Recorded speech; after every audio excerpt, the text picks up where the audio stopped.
ሰላም ጤና ይስጥልን ተመልካቾቻችን እንደምን ዋላችሁ እንደምን አመሻችሁ ከአንከር ሚዲያ ዝግጅት ክፍል ያክብሮ ሰላምታችን እናቀርባለን እንኳን ለ130ኛው የአድዋ በዓል አደረሳችሁ እንላለን ይህ የድል በዓል ነው የነጻነት አይደለም ኢትዮጵያውያን አባቶቻችን አያቶቻችን ለዚች ታላቅ ሀገር የከፈሉትን መስዋዕትነት የምንዘክርበት የምናከብርበትና የምናስተላልፍበት ትልቅ ክስተት ነው የሆነው የአድዋ በዓል ይሄንን እለት እናስታውሳለን በተለያዩ ጉዳዮች ትኩረት ከሚያደርገው የለቱ የአንከር የመረጃ ክፍለ ጊዜ ጋር ቆይታ እንዲኖራችሁ እንመኛለን አርሲ እየተፈጸመ ያለውን የንጹሃን ግድያ እንደዚሁ እንቃኛለን ዛሬም ወደዛው የደረሰን መረጃ እንደሚያመለክተው በርካታ ሰዎች እየተገደሉ ነው አብራችሁን በመቆየ ዝግጅታችን እንድትከታተሉ ግብዣችን ነው እኔ መሳይ መኮንን ከዚህ ከዋሽንግተን ዲሲ እንደዚሁም የሰብአዊ መብት ተሟጋች ያሬድ ኃይለማርያምን ከብራስልስ ጋብዘናል አብሮን ይቆያል አብራችሁን ሁኑ መልካም ጊዜ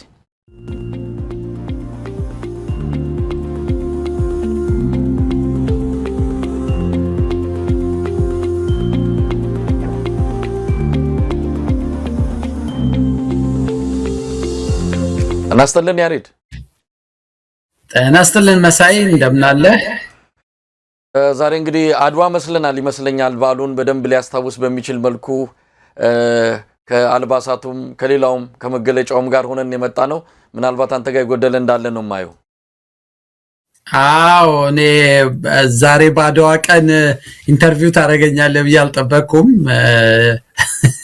የድንገት ግብዣ ስለሆነ እንዳዘቦቱ ቀን ነው የለበስኩት እና እንጂ በእርግጥም ትልቅ መንኮራበት በዓሉን ሊያደምቅ በሚችል አግባብ ልንቀርብ የሚገባበት ቀን ነው በውስጤ ሙሉ በሙሉ በዛ መንፈስ ነው አንተ ባለህበት መንፈስ ነው ያለሁት አንተ ግን አምሮብሃል መሳይ እንኳን አደረሰህ አድማጮችንም መላው የኢትዮጵያንም ሕዝብ እንኳን ለዚህ ታላቅ የድል በዓል አደረሳችሁ ለማለት ፈልጋለሁ እንግዲህ ያሬድ ይህንን በዓል አስመልክተን ሰፊውን ጊዜ የምንወስድ ቢሆንም የተለያዩ ጉዳዮችንም እናነሳለን በኢትዮጵያ ያሉት አጠቃላይ ወቅታዊ የኢኮኖሚ የፖለቲካና የተለያዩ ጉዳዮች እንደዚሁ ከመሻል ይልቅ ከመስተካከል ይልቅ እየባሰባቸው የበለጠ ህዝቡን ለከፍተኛ የሉና አደጋ እየዳረጉ የመጡበት ሁኔታ ነው ያለው አብይ አህመድ አሁንም መፍትሄው ጦርነት ነው ከጦርነት ውጪ የዚችን ሀገር ችግር ለመፍታት አቅም የለኝም የሚልም ነገር ያነሳ ነው ይሄንን አድዋ አስመልክቶ የሚተላለፉትና የሚስተጋቡት ትርክቶችንም ስንመለከት አሁንም በጡንቻ ነገሮችን ለመፍታት በአገዛዙ በኩል ፍላጎትም ውሳኔም እንዳለ ነው የምናየው እስቲ ከአድዋ በዓል ጋር የተያዘውን የዕለቱን ጉዳዮች እናንሳ እንዴት ነው አድዋ ላንተ በተለያየ መልኩ መልክቶች እየተላለፉ ነው የድምጻዊ ቴዎድሮስ ካሳሁንንም መልክት እንደዚሁ ተመልክተናል እጅግ ድንቅ የሆነ መልክት ወቅቱን የሚመጥን ምናልባትም ትላንት በአድዋ ተኩራርተን ካለን አሁን የአድዋ ልጆች ታዲያ የታሉ እቺ ሀገር እንዲህ አይነት ቀውስ ውስጥ እንዲህ አይነት መከራ ውስጥ በገባችበት ጊዜ ትላንትን ብቻ ያከበሩ በአድዋ ብቻ እየኮሩ መኖር ይቻላል ወይ የአድዋ ልጆች የታሉ ነው አብይ አህመድ የአድዋ ልጆችን ያሳደደ እየገደለን ያለው በዚህ ወቅት ላይ ከዚህ ሰው ጋር አብሮ ይሄንን ታላቅ በዓል ማክበር በራሱ ለበዓሉ የሚመጥን አይደለም ተጠያቂነትም ከታሪክም ከህሊናም አንፃር ሊያመጣ የሚችል ጉዳይ ነው ለማንኛውም በዓሉን እንዴት ተመለከቷል እንደው ባጭሩ በዓሉን በተመለከተ አጭር ነገር በማህበራዊ ድረገጽ እኔም አጋርቻለሁ የቴድሮስ የቴዲ አፍሮ መልእክት በጣም ጠንካራ የሆነ የሁላችንንም ስሜት የሚገልጽ መልእክት ነው አድዋ ኢትዮጵያውያኖች አያቶቻችን ቅድመ አያቶቻችን አገርን ሊወር የመጣውን ፋሺስት የሆነውን የአውሮፓን አፍሪካን ከፋፍሎ የመቀራመት እቅድ ይዞ የመጣውን የጣሊያንን ወራሪ ኃይል አባቶቻችን ከሁሉም የኢትዮጵያ አቅጣጫ ተጠራርተው በአንድነት በጋራ ሆነው ጣሊያንን ብቻ ሳይሆን የአውሮፓውያኖችን ፋሺስታዊ የሆነ የቅኝ አገዛዝ መንፈስ የሰበሩበት አሸማቀው የመለሱበት የጥቁር አፍሪካውያንና በመላው ዓለም የሚገኙ በአውሮፓውያን ቅኝ ስር የቆዩ ሀገሮች ሁሉ የሚኮሩበት ትልቅ ታሪክ ትልቅ ድል ነው የድል ታሪክ ነውና በማህበራዊ ድረገጽ ላይ ግን የጻፍኩት ምን ነው ዛሬ ይሄንን የድል መንፈስ መሸከም የማንችል ደካሞች ሆነን እንደ ሀገር የአድዋን የድል መንፈስ መሸከም አልቻልንም።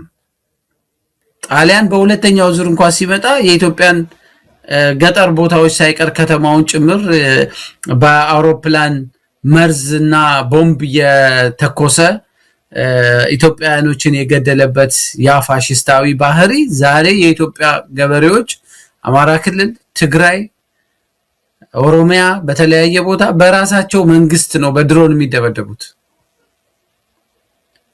እና ያስተላለፍኩት መልእክት እኔ የአድዋን 130ኛ ዓመት በቁጥር በስተን 130 ሚሊዮን ደርሰን ግን ደግሞ በመንፈስ 130 ቦታ ተከፋፍለን እርስ በርስ እየተፈራራን እርስ በርስ እየተጨራረስን የዚህንን ትልቅ ድል ሌሎች ሀገሮች የነጻነት ሲምቦላችን ነው ያሉ ያከበሩት፣ እኛ ግን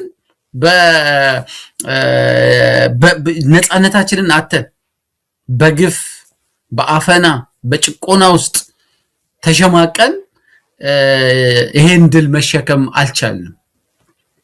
ታሪኩን የሰሩት አባቶች እንዳሉ ሆነው እኛ ያንን ሴሌብሬት እንኳን ለማድረግ በሙሉ ልብ አብረን ለመቆም አልቻልንም እና ሁሌ እኔ አይምሮ ውስጥ የሚመጣው ነገር ከነዛ የአባቶቻችን ከወጡበት ትልቅ ዓለም ያደነቀው ማማ እንዴት ተፈጥፍጠን በየጊዜው ወርደን የነጮችን ቅኝ አገዛዝ አባረን ከጉያችን በወጡ ጥቁር ፋሽስቶች ከጉያችን በወጡ የካድሬ ቅኝ ገዢዎች የኢትዮጵያ ሕዝብ ነፃነቱን ተነፍጎ አገሩን ተነጥቆ በሀገሩ ማዘዝ አይችልም፣ የዜግነት ሉዓላዊነቱን ተነጥቆ እየማቀቀ ያለበት እየተራበ ያለበት የሚጠጣ የሚላስ የሚያጡ ማአት በሚሊዮን የሚቆጠሩ ኢትዮጵያውያኖች ከቀያቸው በሰላም መኖር ቀያቸው በቦምብ እየተመታ በድሮን እየተደበደበ ሸሽተው በየመጠለያ ካምፑ ወድቀው የሚያለቅሱበት እናቶች በገዛ አገራቸው ወታደሮች ከሌላ ዓለም የመጣ አይደለም፣ የጣሊያን ወታደር አይደለም፣ የሌላ ጎረቤት ሀገር ወታደር እንትና በራሳቸው ወታደሮች የሚደፈሩበት የሌላ ጎረቤት ሀገርን ጋብዞ አምጥቶ ሀገር የሚያስደፍር ሴቶችን የሚያስደፍር ሀገር የሚያዘርፍ ስርዓት ላይ ቁጭ ብለን ነው ይሄንን 130ኛውን የአድዋን በዓል የምናከብረውና መሸከም አልቻልንም። የአድዋን መንፈስ መሸከም ያልቻለ ትውልድና አደገኛ ጊዜ ውስጥ ነው ያለ ነው መሳይ እና በተዘበራረቀ ስሜት ውስጥ ነው ላለፉት ጥቂት ዓመታት አድዋን በመጣ ቁጥር ሁሌ አይምሮ ውስጥ የሚደነቀረው ነገር ምን ሆነን ነው በዚህ ደረጃ ተንደርድረን ቁልቁል ወርደን ማንወጣው አዘቅት ውስጥ ቅርቃር ውስጥ የገባ ነው? እንዴት የአድዋ ድል ባለቤት የሆነ ህዝብ እርስ በርሱ ይባላል፣ እርስ በርሱ ይጫረሳል፣ እርስ በርሱ ይገዳደላል? እንዴት የአድዋ ድል ባለቤት የሆነች አገርን የሚመራ መንግስት የራሱን ህዝብ ይጨፈጭፋል? እንዴት የአድዋ ድል ባለቤት የሆነ ህዝብ ታቦት ይዞ የዘመተ ህዝብ ሙስሊም ክርስቲያኑ የዘመተበት ህዝብ እንዴት ዛሬ በማንነታቸው ዜጎች አንተ እንዲህ ስለሆንክ ኦርቶዶክስ ስለሆንክ አማራ ስለሆንክ ገሌ ስለሆንክ እየተባሉ እንዴት ተለይቶ ሰዎች ይገደላሉ ኢትዮጵያ ውስጥ? እና እንትኑን ጥላ ያጠላበት በጣም በተዘበራረቀ ስሜት ውስጥ የአባቶቻችንን የአያቶቻችንን ድል እንድናስብ የሚያደርግ ድብልቅልቅ ያለ ስሜት ውስጥ ሆኜ ነው ሁሌ ላለፉት ጥቂት ዓመታት አድዋን ባሰብኩ ቁጥር እንዲህ አይነቱ የመሸማቀቅ ያንን የደስታውን ስሜት የሚቀንስ ነገር ነው ሁሌ የሚሰማኝ መሳይ። ያሬድ ካንተ የተለየ ስሜት የለኝም። ብዙዎቻችን ይህንን ዕለት ስናስብ ያለንበትን ወቅታዊ ቁመናም በደንብ መፈተሽ አለብን። እውነት ያንን ድል ያንን ታላቅ ድል የመሸከም አቅም አለን ወይ? የአፍሪካ መሪዎች ሰሞኑንም የአፍሪካ ህብረት ያወጣውን መግለጫ ተመልክተናል። ስለ አድዋ የገለጸውን ከዚህ ከባህር ማዶ ውቅያኖስ ተሻግረው የተለያዩ ጥቁር ህዝብን የሚመሩ መሪዎች ራሱ ስለ አድዋ ሰሞኑን ይናገሩ የነበረውን ስናስብ እውነት የዛ ሀገር ልጆች ባውን ሰዓት ያሉበትን ያውቁ ይሆን? ይህንን ትልቅ ድል ያስመዘግቡ አፍሪካን ያኮሩ እነዛ ጀግና ልቦች ዛሬ ታዲያ ምን ነካቸው? ምንድነው አሞታችን የፈሰሰው? ይህን ነገር በደንብ መጠየቅ አለብን። እንግዲህ ይህን አስመልክተው ቴዲ አፍሮ ድምፃዊ ቴዎድሮስ ካሳሁን ያስተላለፈው መልእክት ቁልፍ ህመማችንን በደንብ ነው የተናገረው። ህመማችን የጎሳ ፖለቲካ ነው። ኢትዮጵያ ውስጥ እንዲህ አይነት ሀገር መፍረስ የጀመረው እንደ ኢትዮጵያዊ ቆመን መራመድ ያቃተን ይሄ የጎሳ ፖለቲካ ህወሓት ይዞ ከመጣ በኋላና አሁን ደግሞ ብልጽግና በብዙ እጥፍ ካቀጣጠለውና ስር እንዲተክል ካደረገው በኋላ ነው።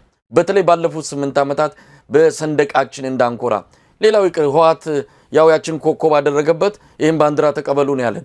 ችግር የለውም። አሁን እኮ ይሄ ኮኮብ ያለውንም ባንዲራ ይዘ መታየት አትችልም። አዲስ አበባ ላይ በአዲስ አበባ ያጼ ሚኒሊክ ሐውልት ባለበት ነገ ከነጎዳ ያሱንም ሊያፈርሱት ይችላሉ። ሐሳቡ እንዳላቸው እናውቃለን። የፈሩትን ፈርተው ነው ምናልባት በወቅትና ጊዜ እየጠበቁ እንዳለም እናውቃለን። የአጼ ሚኒሊክ ከተማ በሆነችው በአዲስ አበባ የኢትዮጵያን ሰንደቅ መያዝ ያስቀስፋል፣ ያሳስራል፣ ያስገድላልም ጭምር። እንዲህ አይነት አገር ነው የፈጠረው አብይ አህመድ እና እነ ቴዲ አፍሮ የህዝቡን ህመም ነው የህዝቡን ቁስል ነው የተነፈሱት። አቶ አንዳርጋቸው ጽጌሜን አስመልክቶ የጻፈው ጽሁፍ አለ። እንደው ባጭሩ እሱም ጽሁፍ ለውይይትም እንዲመቸን እንዲጋብዘን ነው። ተመልካቹም ኢትዮጵያዊም በያለበት ይህን ጽሁፍ እያነበበ እንደው ስለራሱም ጥያቄ መጠየቅ ያለበትን እንዲፈትሸውም ጭምር ነው። በጭፍኑ ኑ አድዋን ድል እናክብር የሚል የማጃጃል ጥሪ የማይመቸኝ እንኳን አደረሰን የሚሉ መልእክቶች የማይጥሙኝ ለዚሁ ነው። በዛሬው ዕለት የአድዋ 130ኛ ዓመት የድል በዓል ቀን አስበን ስንል ኢትዮጵያውያን አድዋ ላይ መስዋዕትነት የከፈሉላቸው ክቡር ዓላማዎች በምን ደረጃ ላይ ይገኛሉ ብለን ስንጠይቅ ማለት ነው። በዛሬው ዕለት ይህን ሳልናገር ባልፍ ከሐረር ተነስተው በራስ መኮንን አዝማችነት መቀሌ ላይ ከጣሊያን ጋር በተደረገው ውጊያ የወደቁ የቅድመ አያቴ አጥንት ይወጋኛል። ዛሬ የአድዋ ድል በዓል ስናከብር ቀደምቶቻቸው አድዋ ድረስ ዘምተው ለሀገራቸው መስዋዕትነት የከፈሉ የጀግኖች ልጆችና የልጅ ልጆች በገዛ ሀገራቸው ገዢዎች ጦር ሰራዊትና ልመና በገንዘብ በተገዛ ከባድ መሳሪያ ጄትና ድሮን እየተጨፈጨፉ ነው። የነዛ የአድዋ ጀግኖች ሴቶች ልጆችና የልጅ ልጆች ወሲብን የጦር መሳሪያ ባደረገ የአብይ አህመድ ጭራቅ የሰራዊት አባላት ይደፈራሉ። የነዛ የአድዋ አርበኞች ልጅና የልጅ ልጅ የሆነው ገበሬ ቤት ንብረቱና ሰብሉ ይቃጠላል። የሚበላው እንዲያጣ ታስቦ በቤቱ ያከማቸው እህል ከአፈርና ከቆሻሻ ጋር እየተቀላቀለ ይደፋል። በ10 ሚሊዮኖች የሚቆጠሩ የአድዋ ልጆችና ጀግኖች የልጅ ልጆቻቸው ያለ ውጭ ሀገራት እርጥባን በቸነፈር ከሚያልቁበት አሰቃቂ የሞት ጠርዝ ላይ ውለው እንዲያድሩ ተደርገዋል። በሚሊዮኖች የሚቆጠሩ የአድዋ ጀግኖች የልጅ ልጆች የባንዳነት የዘር ታሪክ ባላቸው የዘመኑ ገዢዎች የጭፍጨፋና የዘረፋ ሰለባዎች ናቸው።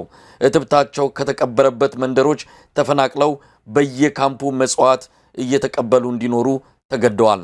ቀደምቶቻቸው ደማቸውን አፍስሰው አጥንታቸውን ከስክሰው በነጻነት ባቆዩት ሀገር ውስጥ የልጅ ልጆቻቸው ነጻነታቸው ተገፎ በመቶ ሺዎች በየእስር ቤቱ ታጉረው ይማቀቃሉ። እንዲህ ያለ ይቀጥላል። ያቶ አንዳርጋቸው ጽሁፍ በጣም ስሜት ኮርካሪ ነው። ሁላችንም ራሳችንን እንድንጠይቅ እንድንፈትሽ የሚያደርገን ነው። እውነት እኛ የአድዋ ልጆች ነን ወይ? እውነት የነዛ ጀግኖች የልጅ ልጆች ነን? እነዛ ልቦች ዛሬ እኛን አላፈሩም? እነዛ አያቶቻችን የእናቶቻችን ማህፀን እውነት እኛን አፍርቷል? ጥያቄው በጣም ስሜት ኮርኳሪ ነው። ያሬድ የሚገርም በዚሁ ስሜት ውስጥ ሆኜ ነው እኔም ባጭሩ እንትኑን ስገልጽ እና የአቶ አንዳርጋቸው ህመምም ጥያቄም ውስጥ በደንብ ይመላለሳል እና አሁን ስታነበው ደግሞ የበለጠ ነገሮችን እንትን እንዳደርገ አደረገኝ። በእውነትም መጠየቅ ያለብን እንዴት ያን የነዛ አባቶች ልጆች የነዛ እናቶች ልጆች ሆነን ያንን ሊያውም ደግሞ ዘመናዊ ዕውቀት ዘመናዊ መሳሪያ በሌለበት በፍጹም የኢትዮጵያዊነት ስሜት ተሰባስበው ከውጪ የመጣን የተደራጀን አቅም ያለውን ውቅያኖስ አቋርጦ የመጣን ኃይል የመለሱበትን መንፈስ እንዴት አጣ ነው ብሎ መጠየቅ ዛሬ እኮ ኢትዮጵያ በነጻነት በአሸናፊነት የድል በዓል ብቻ ሳይሆን ዛሬ ላይ ባለው የዲሞክራሲም የሰብአዊ መብት አከባበርም የእድገትም ሞዴል ሆነን ከአፍሪካ መታየት የነበረብን እንጂ እንዲህ የምንመሸማቀቅበት ጊዜ አልነበረም። እኛ እኮ በታሪኮቻችን ቅድም እንዳልከው አዲስ አበባ በቀደም ሰዎች ቪዲዮ እየላኩልኝ ነበር። መኪናቸው ላይ የአረንጓዴ ቢጫ ቀይ ባንዲራ ስቲከር የለጠፉ ሰዎችን ፖሊሶች አቁመው የመኪናው ቀለም እስኪበላሽ ድረስ ባንዲራውን ይፍቁ ነበር ከሰዎቹ መኪና ላይ አስገድደው። ሰውየው ይከራከራሉ። በህግ አምላክ መኪናዬን ማታበላሹ፣ ይሄ የሀገር ባንዲራ ነው፣ ይሄን መለጠፍ አትችልም ብለው። ህፃናቶች ለጥምቀት ለመስቀል በዓል ግንባራቸው ላይ አንገታቸው ላይ ያደረጉት የአረንጓዴ ቢጫ ቀይ ምልክት ፖሊሶች እያስወለቁ ከነጠላ ላይ ጥለቱን እየቀደዱ አንድ ቦታ አጠራቅመው ሰብስበው ወስደው ያቃጥሉ ነበር። ይሄንን ዝም ብለህ አንድ ክስተት አድርገህ የምታየው ነገር አይደለም። መሳይ እኔ የዛሬ 3 ዓመት ይመስለኛል አዲስ አበባ ሆኜ የአድዋ በዓል ይሄ አሁን አዲሱ እነሱ ያሰሩት የአድዋ ሙዚየም አልተሰራም ነበር። የዛሬ 4 ዓመት ይመስለኛል እና አብዛኛው የከተማው ነዋሪ በጠቅላላ ተሰብስቦ አድዋን የሚኒሊክ አደባባይ እዛ ሐውልቱ ስር ተሰብስቦ ያከብራል። ርዕሰ ብሔሯም ያኔ እዛ ነበሩ ሄደው ለማክበር። ኦሮሚያ ክልል እነ ሽመልስ በተለየ ሁኔታ መስቀል አደባባይ ላይ በአንድ በኩል የባልቻ አባ ነፍሶን ፎቶ በትልቁ አድርገው መግቢያው የፕሮግራሙ አደባባዩ መግቢያ ላይ፣ በዚህኛው ወገን ደግሞ የአብይ አህመድን ፎቶ በትልቁ አድርገው እንኳን ለአድዋ አደረሳችሁ ብለው ሙዚቃ ተደርጎ ራሳቸውን ነጥለው ማለት እና ዝም ብለህ ስታይ እነዚህ ሰዎች የለየለት የታሪክ ቀውስ ውስጥ የገቡ ሰዎች ናቸው። አብይ አህመድ የአድዋ ዘማች ነው።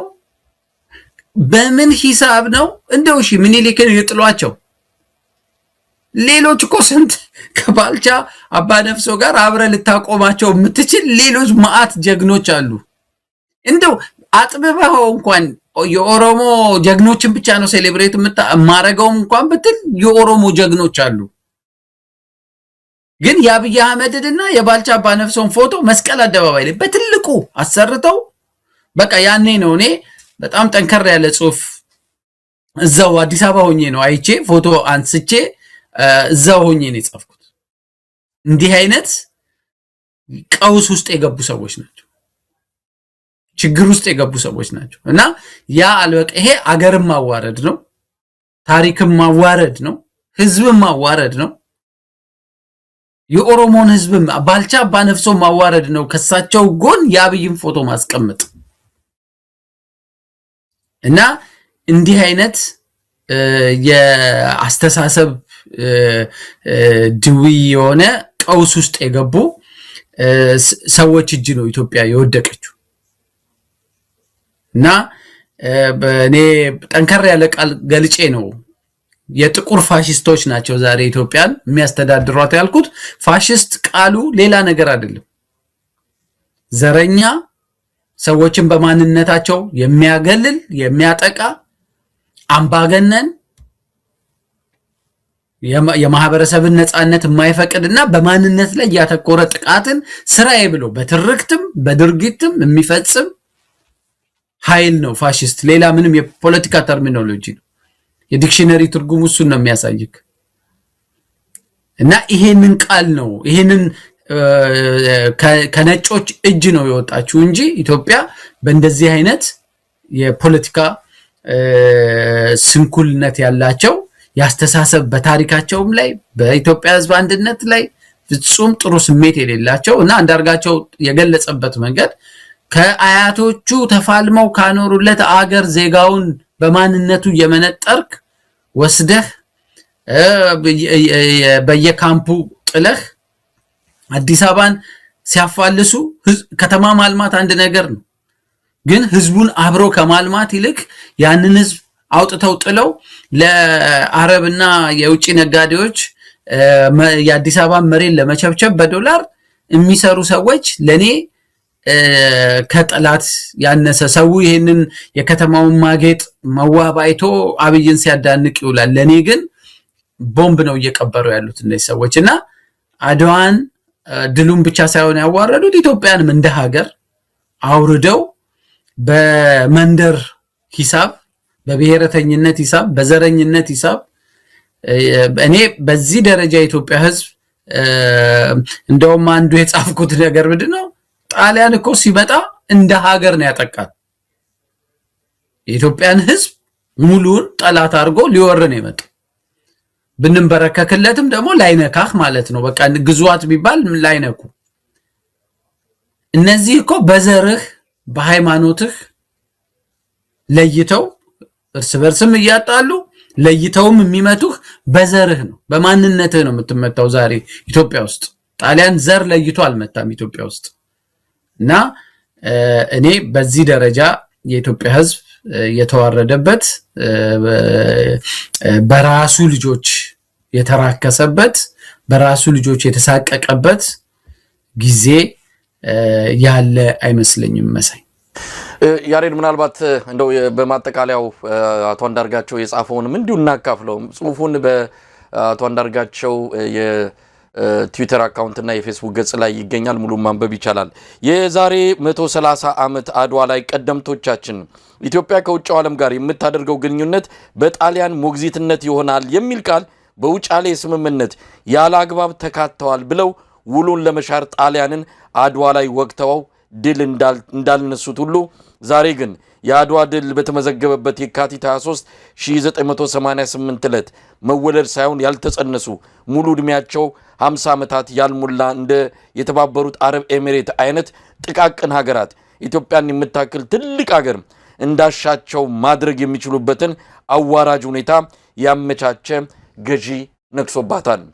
የአድዋ ድል ስናስብ ዛሬ ኢትዮጵያ የምትገኝበትን ሁለንተናዊ አሳፋሪና አሳዛኝ እውነታ የኢኮኖሚ፣ ማህበራዊ፣ ፖለቲካዊ፣ ደህንነታዊና ዲፕሎማሲያዊ እውነታዎች አይናችንን ከፍተን ካላየን አይተንም እንዴት የዛሬ 130 ዓመት በዛ ደረጃ የአውሮፓውያንን ቅስም የሰበረ መላውን የጥቁር ዘርን ያኩራ የጀግንነት ሥራ የሰሩ እነዛ አባቶች የነበሩን ልጆችና የልጅ ልጆች ራሳችንን በዚህ አሳፋሪና አዋራጅ ሁኔታ ውስጥ እናገኛለን የሚል ጥያቄ አንስተን ቁጭት ካልተሰማን እኛ መደባችን ከአርበኞች ቀደምቶቻችን ጋር ሳይሆን የሀገራችንና የሕዝባችን ጸር የሀገር ሀብትና ክብር ቀበኛ ከሆኑ ሆዳሞችና ባንዳዎች ጋር መሆኑን ማወቅ አለብን።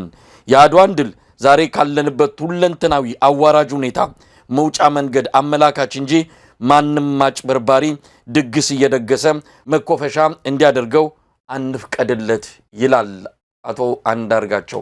ያንተም የኔም የብዙዎቻችን በቁጭት ውስጥ ያለን ኢትዮጵያውያን ስሜት ነው አቶ አንዳርጋቸው የገለጸው። በጣም የሚያሳፍሩ እውነት ለመናገር አድዋን ብልጽግና ሲያከብረው የአድዋ ክብር ይረክሳል።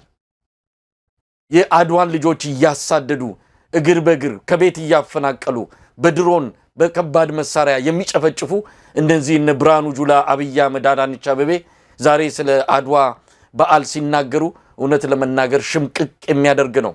በእነሱም ብሶ ደግሞ ባዳና ባንዳ እያሉ ይህንን ትርክት ከዚሁ ከአድዋ በዓል ጋር ታሪኩን እያቆራኙ ሲናገሩ የበለጠ ያማል። የነዛ ጀግኖቻችን አጽም እውነት ለመናገር እየወጋን ነው ያለው በእነዚህ ሰዎች ምክንያት። እነዚህ የታሪክ ቆሻሾች ናቸው። ታሪክን ያበላሹ፣ ኢትዮጵያን ያፈረሱ።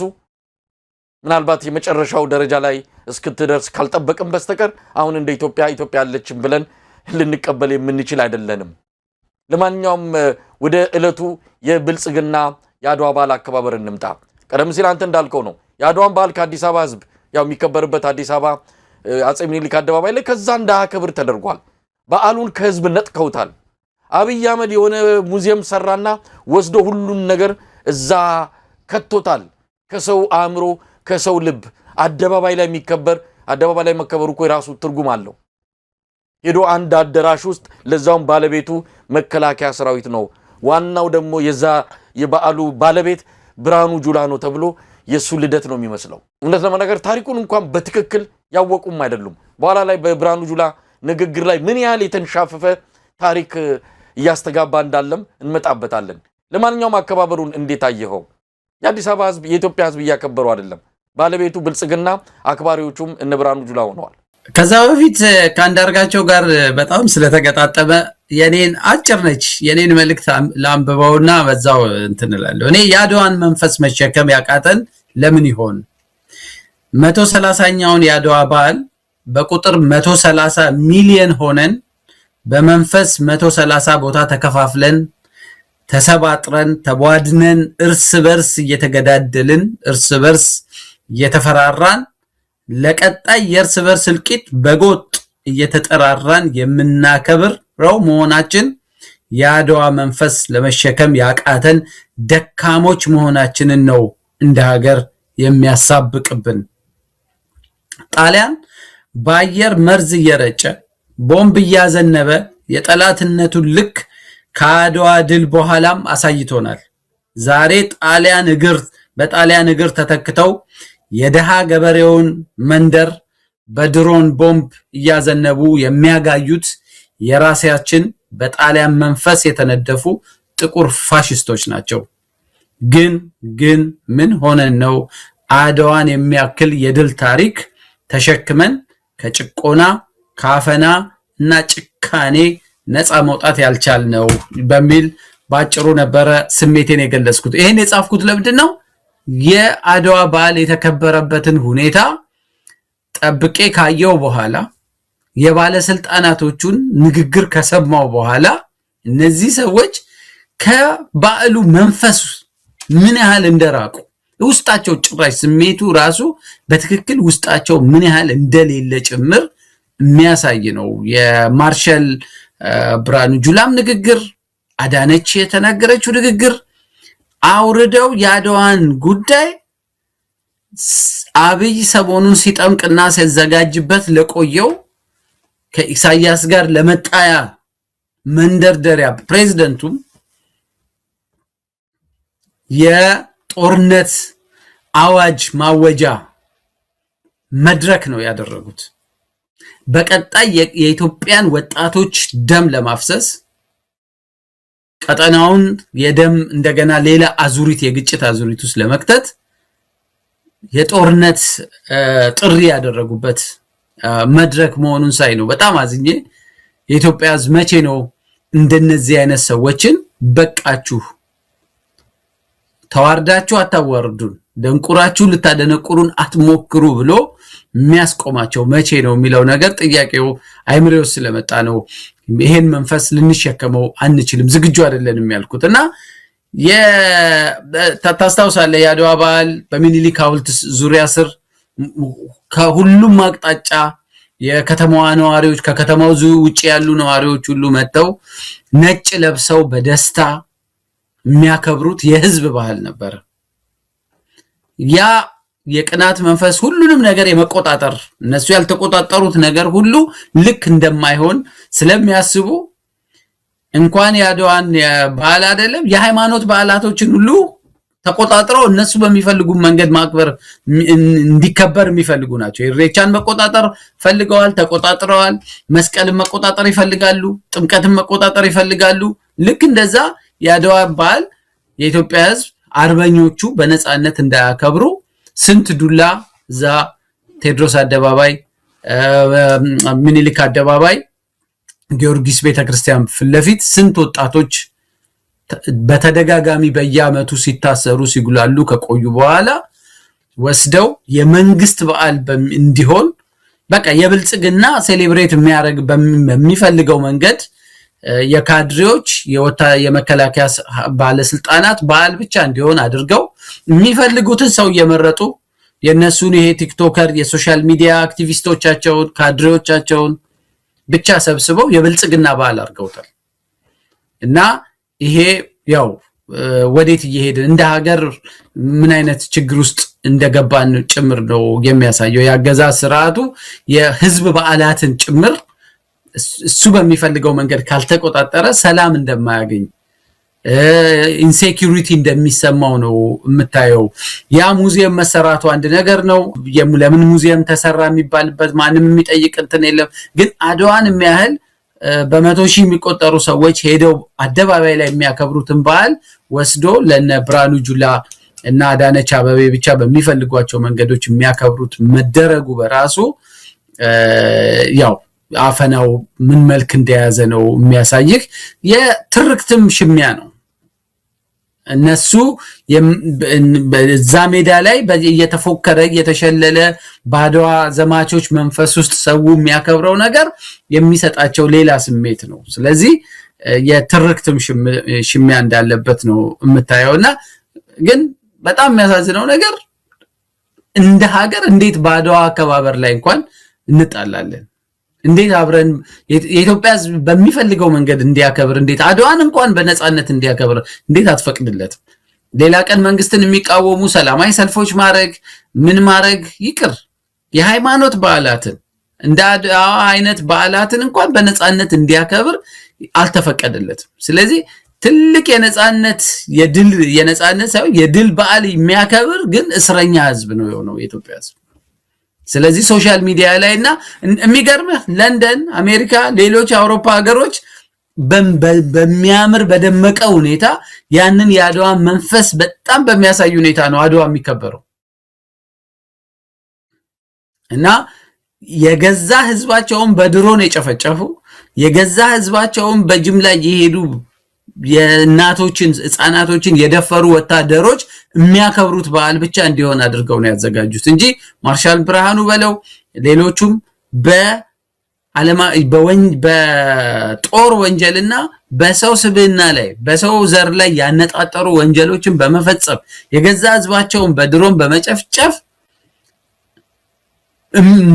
ፍርድ ቤት ቢኖር በዓለም ፍርድ ቤትም የትም ቦታ በህግ መጠየቅ የሚገባቸው ሰዎች ናቸው እንጂ እነሱ የኢትዮጵያን ህዝብ የአድዋን ድል በዓል ነጥቀው እነሱ በዓሉን አክባሪ ሌላው ሰው ቤቱ መንገድ ተዘጋግቶበት ቁጭ ብሎ የሚያይበት ቀን መምጣት አልነበረበትም እና ያለንበትን በጣም አሳዛኝም አሳፋሪም ወቅት ነው የሚያሳየው ግን ይሄ ጊዜ ያልፋል መሳይ ያሬድ እንግዲህ ምን ማለት እንደሚቻል አላቅም እነዚህ ሰዎች እውነት ከራሳቸው ጋር እየተጣሉ በበታችነት መንፈስ እየተጠቁ እንደው ምን አይነት ቃል ሊገልጻቸው እንደሚቻል አንድ አይነት የሆኑ ሰዎች አድዋን ለማክበር እንደዚህ አይናቸውን በጨው አጥበው እውነት ለመናገር እነሱ አድዋን ሲያከብሩ ቀደም ሲልም እንዳልኩት የበዓሉ ለዛ የበዓሉ የታሪክ ትልቅነት የሚያንስና የሚኮስስበት ሁኔታ ነው ያለው ብርሃኑ ጁላን በተመለከተ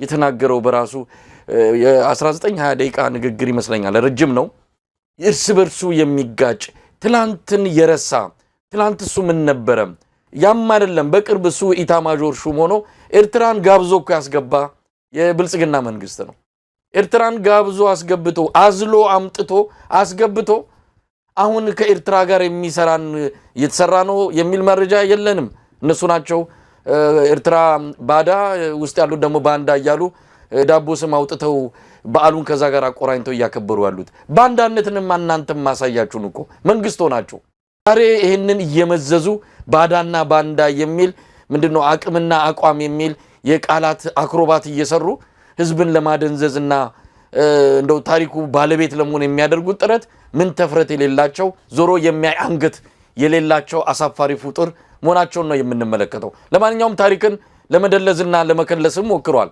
ስለ አድዋ ድል የሆነ ከጣሊያን አንፃር ከታሪክ አንፃር ሊኖረን የሚገባውን ግንዛቤ ዛሬ ብርሃኑ ጁላ ሊነግረን ፈልጓል መታሰብ ያለበት እንዲ ነው እኛ የመታን የፋሺስት ገዢ እንጂ የጣሊያን ህዝብ አይደለም ስለዚህ ታሪኩንም ስንማርና ስናውቅ ስንረዳ የጣሊያንን ህዝብና ፋሺስቱን አገዛዝ እንለይ የሚል ከብርሃኑ ጁላ የታሪክ ሀሁ ዛሬ እንድንማር መመሪያ ተሰጥቶናል ያሬድ እስቲ እንስማው አንድ ማስተዋል ያለብን ነገር አለ የኢጣሊያ ህዝብ የሮም ስልጣኔ ታሪክ ባለቤት የኢትዮጵያ ወዳጅ የሆነና የኢትዮጵያን ጉድለቶች በመሙላት ሲያግዘን የነበረና አሁንም እያገዘን ያለ ደግና የሰለጠነ ህዝብ ነው በአድዋ ድል የተሸነፈው የኢጣሊያ ፋሺስት ገዢ መደብ እንጂ ኢጣሊያና የጣሊያን ህዝብ አይደለም። ስንናገር ህዝብንና ፋሽዝምን ለይተን መሆን ይኖርበታል። ያሬድ እንግዲህ ብርሃኑ ጁላ እዚህ ላይ 3-4 ስህተቶችን ሰርቷል። አንደኛው ስህተት ፋሺስት የሚለው የጣሊያን የሙሶሎኒ ፋሺስት አገዛዝ ከአድዋ ጦርነት ስንት ዓመት በኋላ ነው የተመሰረተው? በወቅቱ አልነበረም፣ ፋሺስት የሚባል አልነበረም በጣሊያን ውስጥ በአድዋ ጦርነት ጊዜ። ስለዚህ ተምታቶበታል። የ1928 እና የ1886 የአድዋና የ5 ዓመቱ የኢትዮጵያን የአርበኞች ተጋድሎ ታሪኩ ተምታቶበታል። የአድዋ ድል ጊዜ ፋሺስት የሚባል የጣሊያን አገዛዝ አልነበረም። ስለዚህ ግድ የለም ታሪኩንም በቅጡ ወቁ። እንዲህ አደባባይ ወጣችሁ ማታዋርዱት ይሄን ህዝብ። ታሪኩን አውቃችሁ ስትናገሩ ምን ነበረ፣ እንዴት ነበረ፣ እነማን ነበሩ የሚለውንም ትንሽ ንባብ ነገር አድርጋችሁ ንግግራችሁን ብታዘጋጁ ጥሩ ነው የሚለው መልእክት በመቀድሚያነት። ሁለተኛ ደግሞ እውነት ለመናገር ዛሬ ለምን አስፈለገ እንዲህ አይነት መለየት፣ ህዝብንና አገዛዝን ለዩ የሚለው? ታሪክን መከለስ ለምን ፈለገ? ምናልባት የጣሊያኗ ጠቅላይ ሚኒስትር የአብይ አህመድ ወዳጅ ናት፣ የቅርብ ወዳጅ፣ ሌላ ነገር አናቅም።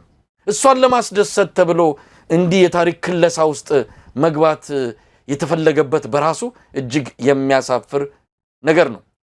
ሌላው ብርሃኑ ጁላ የሳተው 1928 ሙሶሎኒ ወታደሮቹን ወደ ኢትዮጵያ እኮ ሲልክ የቫቲካን ጳጳስ መርቆና ባርኮ እኮ ነው የላከው። ኢትዮጵያ ላይ ያን ያህል ዝናብ ሲያወርዱ የነበሩት በአንድ ቀን 30,000 ኢትዮጵያውያንን በአዲስ አበባ የጨፈጨፉት ይሄ ነው ባንዳነት። ይሄ ነው፣ ከዚህ በላይ ባንዳነት የለም። አዎ የማርሻል ብርሃኑ ንግግር እንዳልከው የመረጃም የእውቀትም ችግር፣ ያው ሁሌ ሰውየው ሲናገሩ የትልቅ የእውቀት ችግር እንዳለባቸው በደንብ ታያለህ። እና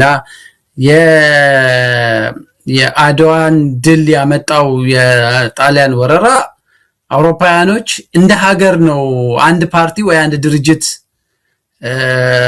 ያደረገው ዘመቻ አይደለም። አፍሪካን ሲቀራመቱ ቁጭ ብለው ተነጋግረው ማን የትኛውን ሀገር እንደሚወር አስበው በሀገር ደረጃ ነው። የእንግሊዝ ጀንበር አይጠልቅም የተባለው እንግሊዝ እንደ ሀገር ነው በመላው ዓለም በእንግሊዝ ቅኝ ግዛት ስር የዋሉ ሀገሮችን ስትይዝ፣ አንዳንድ ሀገሮች በኋላም ይቅርታን ሲጠይቁ እንደ ሀገር ነው አውሮፓውያኖች በቅኝ ግዛት ለተፈጸመው። እንደውም እኮ አሁን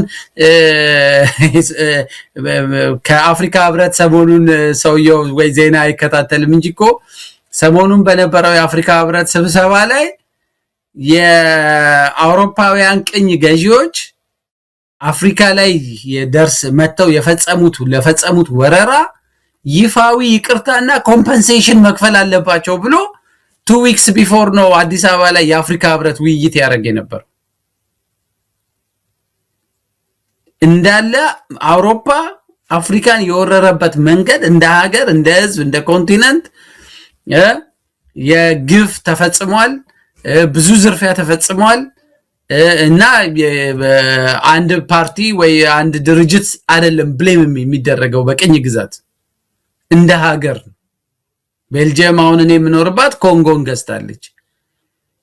ኮንጎስ ለደረሰው ጉዳት፣ ለደረሰው ዝርፊያ እስከ ቅርብ ጊዜ ድረስ ለኮንጎ ፖለቲካ መበላሸት፣ ለሩዋንዳ ፖለቲካ መበላሸት ቤልጂየም፣ ኔዘርላንድ እንደዚህ ተጠያቂዎች ናቸው። እንደ ሀገር ነው የሚጠየቁት። ታሪኩም የሚነሳው እንደ ሀገር ነው። እና የዛሬን ከነዚህ ከጣሊያን መንግስትም ከምንም የምታገኘውን የዶላር የዩሮ ሽርፍራፊ ግንኙነት ለማስተካከል ታሪክን ወደኋላ ሄዶ ሌላ ቅርጽ ለማስያዝ መሞከር እኔ ስራውም አይደለም፣ የዚህ ሰውዬ ስራውም አይደለም።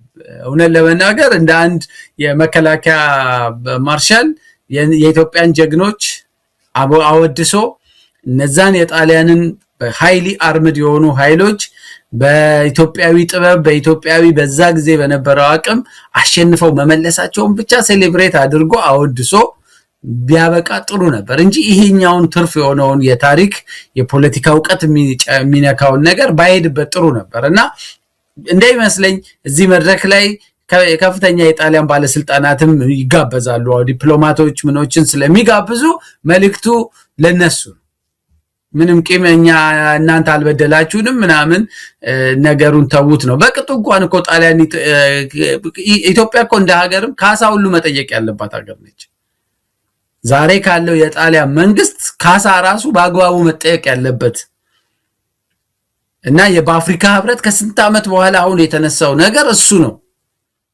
በአግባቡ ይቅርታ በአግባቡ አክኖሌጅ መደረግ አለበት እንደ ሀገር ዛሬ ያሉት የአውሮፓ ሀገሮች ይሄንን ጥቃት በአፍሪካ ላይ የፈጸሙትን የቅኝ ግዛት ወረራ ወቅን እንትኑን ዝም ብሎ እንትንሳ እስከ ዛሬ ድረስ የዛ ጠዋሳ ላለመጥፋቱ ብለው ነው ጥያቄ ያነሱ ያሉትና የወቅቱን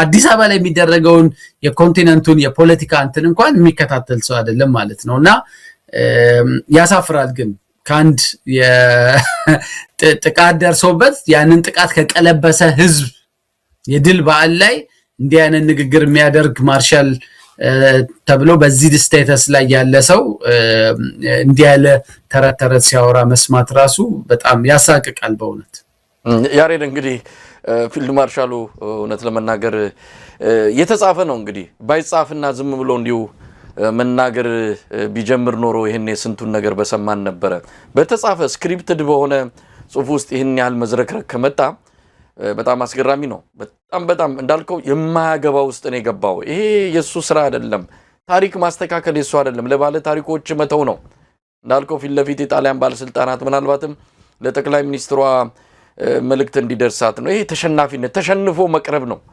ያሸነፍንበትን በዛ ጦርነት ያንድ ቀን ጦርነት ነው በጥበብ በጦር መሳሪያ ብቻ አይደለም በእነቴጌ ጣይቱ በእናጼ ምኒልክ ጥበብ በተሞላበት መልኩ የአውሮፓን ወራሪ ኃይል ያሸነፍንበትን ዕለት እነ ብርሃኑ ጁላ እንደለመደባቸው ያኔ እዛው ኤርትራ በረሃ ላይ ምርኮ ሆነው ማይክ ይዘው ኪነት ቡድን እንደሰሩት እሱና ባጫ ደበሌ እንደዛ አይነት አይደለም ይሄ ደምና ጥንት የተከሰከሰበት ነው ዓለም የሚኮራበት ነው ከጫፍ እስከ ጫፍ እንዲህ አይነት ወጥተው አዋራጅ የሆነ ንግግር ሲያደርጉ ያሳፍራል ይሄን ብቻ አይደለም ብዙም ንግግር አድርጓል እንደው ያሬድ የምትለው ነገር ያለ ይመስለኛል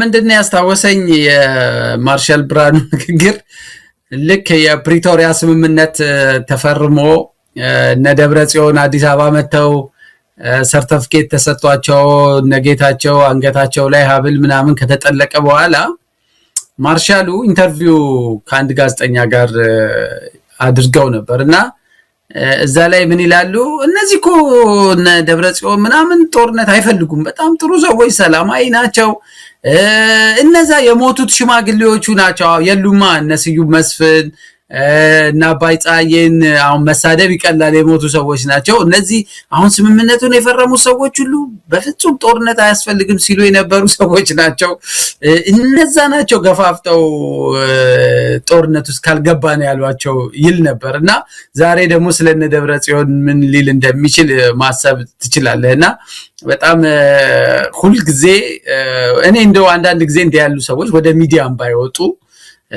ወይ ደግሞ የሚናገሩትን ንግግር በጥንቃቄ ጽፈው ባለሙያዎች አዘጋጅተው ያችን ብቻ እንዲያነቡ ቢያደርጓቸው እንደው እንደ ምክርም አገርንም ከማዋረድ የሚያገለግሉትንም የግፍ አገዛዝም ቢሆን ከማሳጣት ይተርፋሉና ብዙ ጊዜ ግን የምታየው ነገር በጣም የተዝረከረከ እርስ በርሱ የሚጋጭ አንዳንድ ጊዜ ድሮን ንጹሃን ዜጎች በድሮን ተጠቁ እንዴት ነው ተብለው ሲጠየቁ የተሰጠው መልስን ታስታውሳለህና ድሮን ገዝተን ምን ልናደርገው ነው በቃ ከታጣቂ ኃይል የተገኘበት አካባቢ ማንንም ብናገኝ እንደበድባለን ያሉትና እኔም በጽሁፌ ላይ ጣሊያን ካደረገው የከፋ ነው ያረጋው ያሉት እኚህ ማርሻልና ለኔ በወንጀል በሰባዊ ቀውስ በሰባዊ መብት ጥሰት ቀደም እንዳልኩት በጦር ወንጀል የሚከሰሱ እንጂ የአድዋን ድል አያቶቻችን ቅድመ አያቶቻችን ኢትዮጵያን ጀግኖች ባመጡበት መንፈስ በዛ አደባባይ ላይ ቆመው ለመናገር ስብዕናቸውም የትራክ ሪከርዳቸውም የሚፈቅድላቸው ሰው አይደሉም እንይሰው ያሬድ እንግዲህ ሌሎች ንግግሮችንም በዚሁ አካቷል ፊልድ ማርሻሉ ያው ራስን በራስ የመናገር ያህል የሚወሰድ ነው። እንግዲህ ባንዳ እያለ ሲናገር እውነት ለመናገር አብዛኛው ኢትዮጵያዊ ስለ ብርሃኑ ጁላም ሆነ ስለ ብልጽግና ጀነራሎች የሚያስበው ምንድነው? ሰው ስለ ራሱ ሲያወራ የሚመስል ነገር ነው ያለው። ብርሃኑ ጁላ ናቸው ባንዳ፣ ብርሃኑ ጁላ ናቸው ኢትዮጵያን በዛ ደረጃ አዋራጅ አሁን ስልጣንም ይዘው እንግዲህ ኢትዮጵያን ለመለወጥ እድሉ ተሰጥቷቸው እንኩ ይኸው የኢትዮጵያ ሕዝብ ከየትም ነው እንግዲህ ተዋክተው እንደ ህወሓት 17 ዓመት በረሃ ወርደው ቀምለው ሽንታቸውን ጠጥተው ስኳር በውሃ በጥብጠው ጠጥተው ያንን በረሃ አቋርጠው አይደለም ስልጣን ያዙት። ህወሓት እኮ ያንን መከራ በልቶ ነው ቤተ መንግስት የገባው።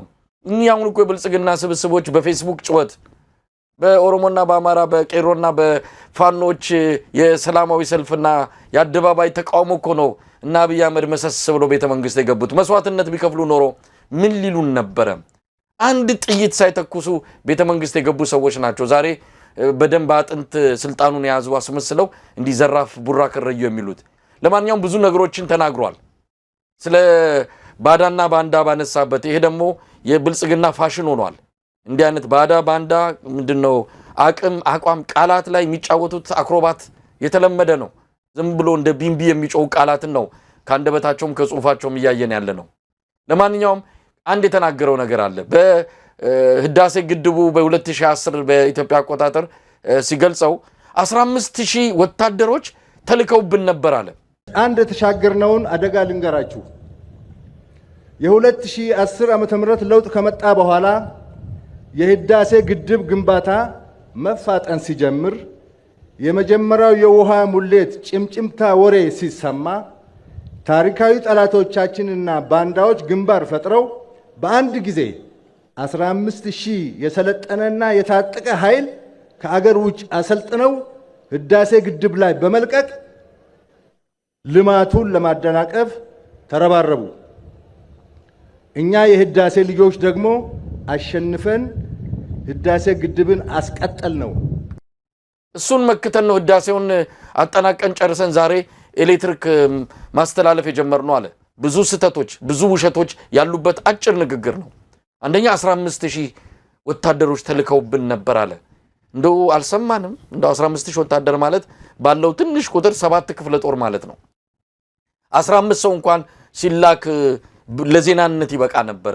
እንዴት አልሰማንም? እንዴት ደበቁት? 15000 ወታደሮች ባዕዳን ልከው ባዳዎችም ተሳትፈውበት ይህንን ጥቃት ተፈጽሞ መክተን ህዳሴውን አስጠብቀን አስመረቅ ነው የሚል ነገር ነው ዛሬ ነገረን። አጃይብ ነው ያለው። ሌላው ያነሳው ነገር አለ። እንደው ስለ ኤርትራም ሲያነሳ እንደው ኢትዮጵያ አሁን ባለችበት ሁኔታ ባንዳዎችና ባዳዎች ተባብረው ኤርትራን አዝለው አስገብተው ሀገራችንን ሊበጠብጡ ነው አለ። ይሄም እንግዲህ እንደዛ ከሆነ ያ ወንጀል ከሆነ እናንተ ናችሁ ቀድማችሁ የምትጠየቁት። እናንተ ናችሁ የኤርትራን መንግስት ፈቅዳችሁ ጋብዛችሁ ጥሪ አድርጋችሁ 3-4 ጦርነቶች 3-4 ዙር ጦርነቶችን ያደረጋችሁት እናንተ ናችሁ። በኤርትራ ስትምሉ የነበረ ኢሱ እያላችሁ ብዙ ነገር ስታደርጉ የነበራችሁ እኮ እናንተ ናችሁ። ታዲያ እናንተን ወንጀል የት አድርጋችሁ ነው ዛሬ ባንዳና ባዳ የሚል እንደዚህ አይነት ጫዋታ የጀመራችሁት? ትንሽ ወደ ኋላ መለስ በሉና ራሳችሁን ፈትሹ የሚል ጥያቄ ልናቀርብላቸው ይገባል። ምናልባት በዚህ ላይ አጭር አስተያየት ስጥና የአዳነች አቤቤን ደግሞ እንምጣ። እሷ ደግሞ ሌላ ተዋናይ ናት። ሌላ ይሄ ምንድነው ወጣቶችን ሰብስባ የተናገረችው ነገር አለ። እሱን እንመጣበታለን። እስቲ በዚህ ላይ ምን ትላለህ ያሬድ? እኔ አንደኛ ይሄ የ15000 ጦር ከውጪ ተሰልጥኖ መጥቶ ቢሉት እንግዲህ ዝም ብዬ ስገምት የትግራዩ ጦርነት ላይ ከትግራይ የመጣው የትግራዩ ልዩ ኃይል በቃ ልክ ከውጪ ሰልጥኖ እንደመጣ። ምክንያቱም የጦርነቱ መሃል ላይ ካስታወስክ ወደ ደሴ አካባቢ ምናምን የውጪ ዜግነት ያላቸው ሰዎች አገኘን የትግራይ ጦር ማዕከል ብለው በቴሌቪዥን በምን ያሳዩ ነበር። እና ምናልባት እንግዲህ የትግራይን ወጣቶች የተፋለሟቸውን የትግራይ ኃይሎች መሆን አለበት ከውጪ ሰልጥነው የመጡ የሚል እንጂ እኔም እስከማውቀው ድረስ የአባይን የህዳሴን ግድብ ለማስተጓጎል ተብሎ ስልጠና ተሰጥቶት ከትግራዩ ጦርነት ውጪ ይሄ እኮ 15000 እኮ ማለት በቃ ትልቅ የለየለት ፍልሚያ የሚካሄድበት ጦርነት ነውና የት ገባ የ15000 ከውጪ ሰልጥኖ የመጣው ወዴት ነው ያጠፉት እና አይ ቲንክ ሂ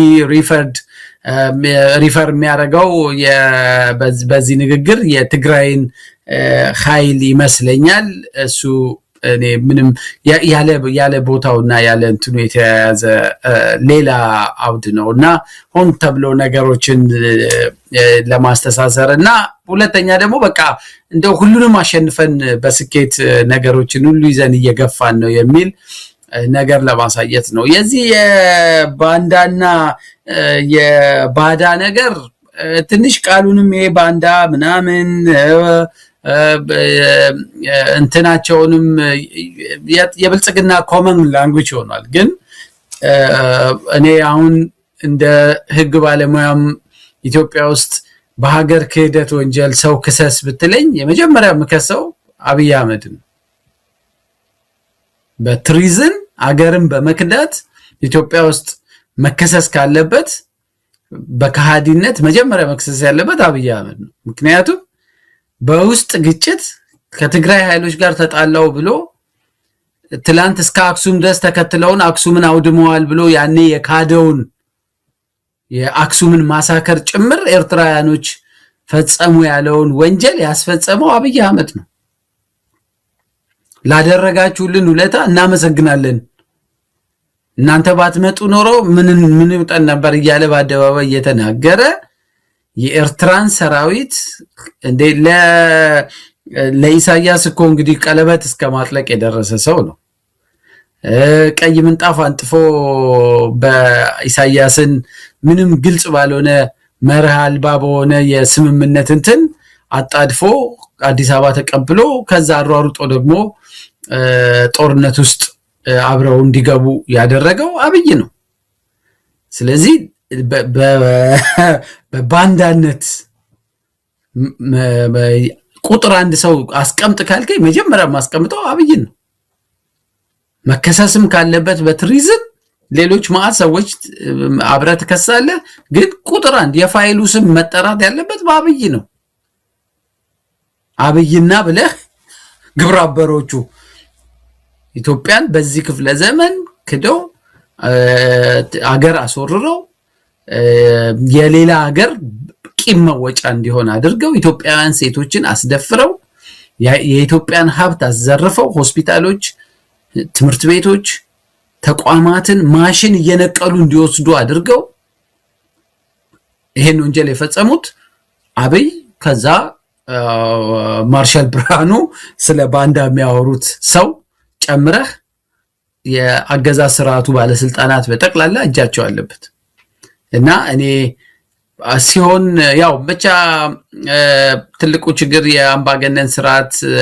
ኦፊሻልስ አንዱ መለያቸው አይና አውጣ መሆን እፍረት የሚባል ነገር ተው የሚላቸው ራሳቸውን ተው የሚላቸው የሞራል ልዕልና መጥፋት ውስጣቸው ስላለ ትላንት የፈጸሙብን ግፍ ሁሉ ልክ እንደው ውለታ እንደዋሉልህ አድርገው ሁሉ መልሰው ሊነግሩ የሚችሉ ሰዎች ስለሆኑ ያሉት እንጂ ማፈር የሚያውቁ ቢሆን ጨዋነት ያላቸው ቢሆን ኖሮ እንደውም ተጸጽተው የኢትዮጵያን ሕዝብ በድለናል ብለው ይሄን ቃል ድጋሚ ሁሉ መጠቀም የለባቸው ከነካድሬዎቻቸው ይሄን ቃል ኢትዮጵያ ውስጥ መጠቀም ከሌለባቸው ሰዎች ዋናዎቹ የብልጽግና አመራሮችና አባላቶቻቸው ናቸው ምክንያቱም ከላይ እስከታች የባንዳነት ተግባር ኢትዮጵያ ላይ ፈጽመዋል መሰስ ያሬድ ይሄ ግልጽ የሆነ ጉዳይ ነው በተለይ የተባበሩት አረብ ኤሚሬትስ አንድ ጥይት ሳትተኩስ ባህር ተሻግራ ሰራዊቷን ሳታዘምት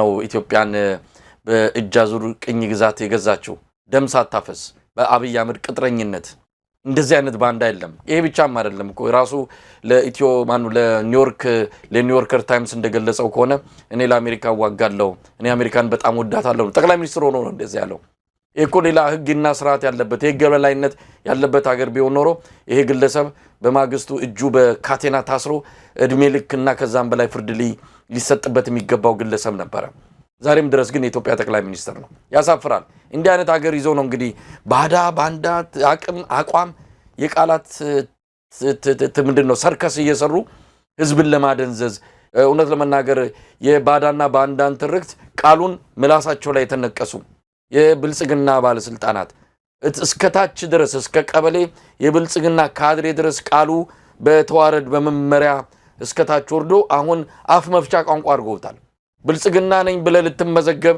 ወይም አባል ሆነ ስትመጣ የመጀመሪያ አፍ መፍቻ ቃል ባዳና ባንዳ ነው ወደ አዳነች አቤቤ እንምጣ የአዲስ አበባ ብላ የሰበሰበቻቸው ወጣቶች የአዲስ አበባ ወጣቶች የሚባሉት አዲስ አበባ ነዋሪ በመታወቂያ በምን እኛ አሁን ለይተን ልናቅ አንችልም አዲስ አበባ ስትሆን አዲስ አበባ የራሱ ስነ ልቦና አለው አዳነች አቤቤ የአድዋ ልጆች ብላ ሰብስባቸው ስትናገርበት የነበረው መድረክ እጅግ ያሳፍራል የሷ ደግሞ የተለየ ነው እውነት ለመናገር የተለየ እስቲ እነን የተናገረችውን እንግዲህ አድዋን በዓል ከዚህ ከባህር በር ጋር አገናኘችው የአድዋ ልጆች ከሆነን አድዋን በትክክል የምንረዳ ከሆነ ይሄን ባህር በር እናስመልስ ነው የምትለው በነገራችን ላይ እዚህ ላይ የተጠቀመችውን ቃል ከወጣ በኋላ ላይ ቆርጠውታል እኛ ግን ይሄንን በተለያየ መንገድ አግኝተናል ይሄንን የተናገረችው የባህር በሩን በሰላም የሚመልሱ ከሆነ የሚሰጡን ከሆነ እንቀበላለን ካለበለዚያ ይወቁንኛ ያድዋ ልጆች ነን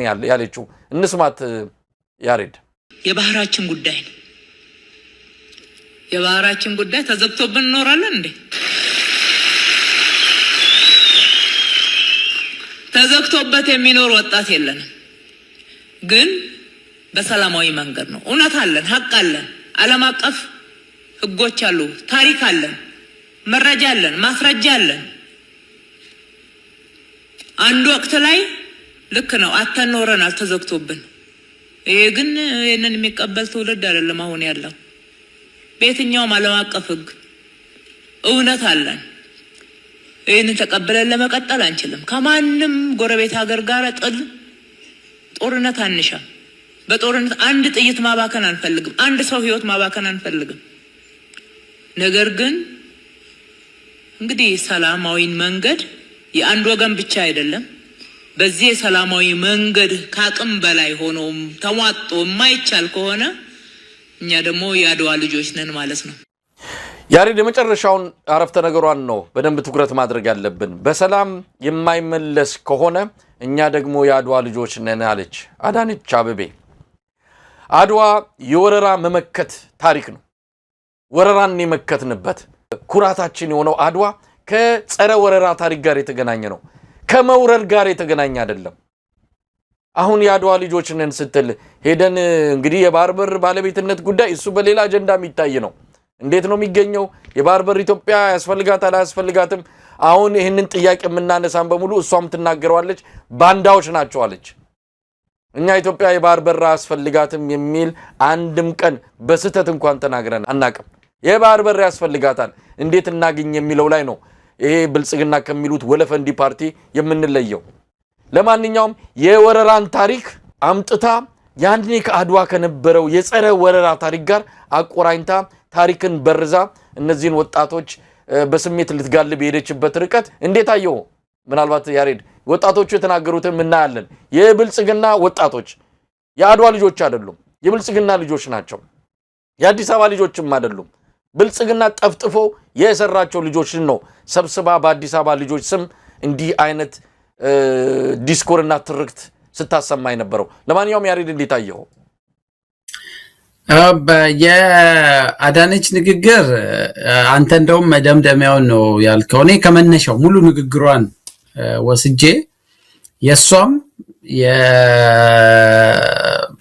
የማርሻል ብርሃኑም የፕሬዝዳንቱም ንግግር እና ሌሎች የብልጽግና ባለስልጣናት በየቦታው የሚናገሯቸው ንግግሮች ሰብስበህ ስታይ እንደ ድርጅት አንድ የሆነ አቋም ወስደው ተነጋግረው ነው አድዋን ድል ለአሰብ ለጀመርነው በጦርነት አሰብን ለማስመለስ በኃይል ለጀመርነው ንቅናቄ መቀስቀሻ አድርገን መጠቀም አለብን ብለው ከፖለቲካ ውሳኔ ከኋላ ተነጋግረው ነው የመጡት እንጂ በተናጠል ድንገት የመጣላቸው ነገር እንዳልሆነ ነው ለኔ የሚያሳየኝ አንድ እሱ ነው ሁለተኛ አዳነች ይሄ ሁለተኛ ጊዜዋ ነው ወይ 3 4 እኔ ያለማላቃቸው ሊኖሩ ይችላሉ የትግራዩ ጦርነት እንደተጀመረ መስቀል አደባባይ ላይ የአዲስ አበባ ወጣቶች ብላ ማአት ወጣቶችን ከየሰፈሩ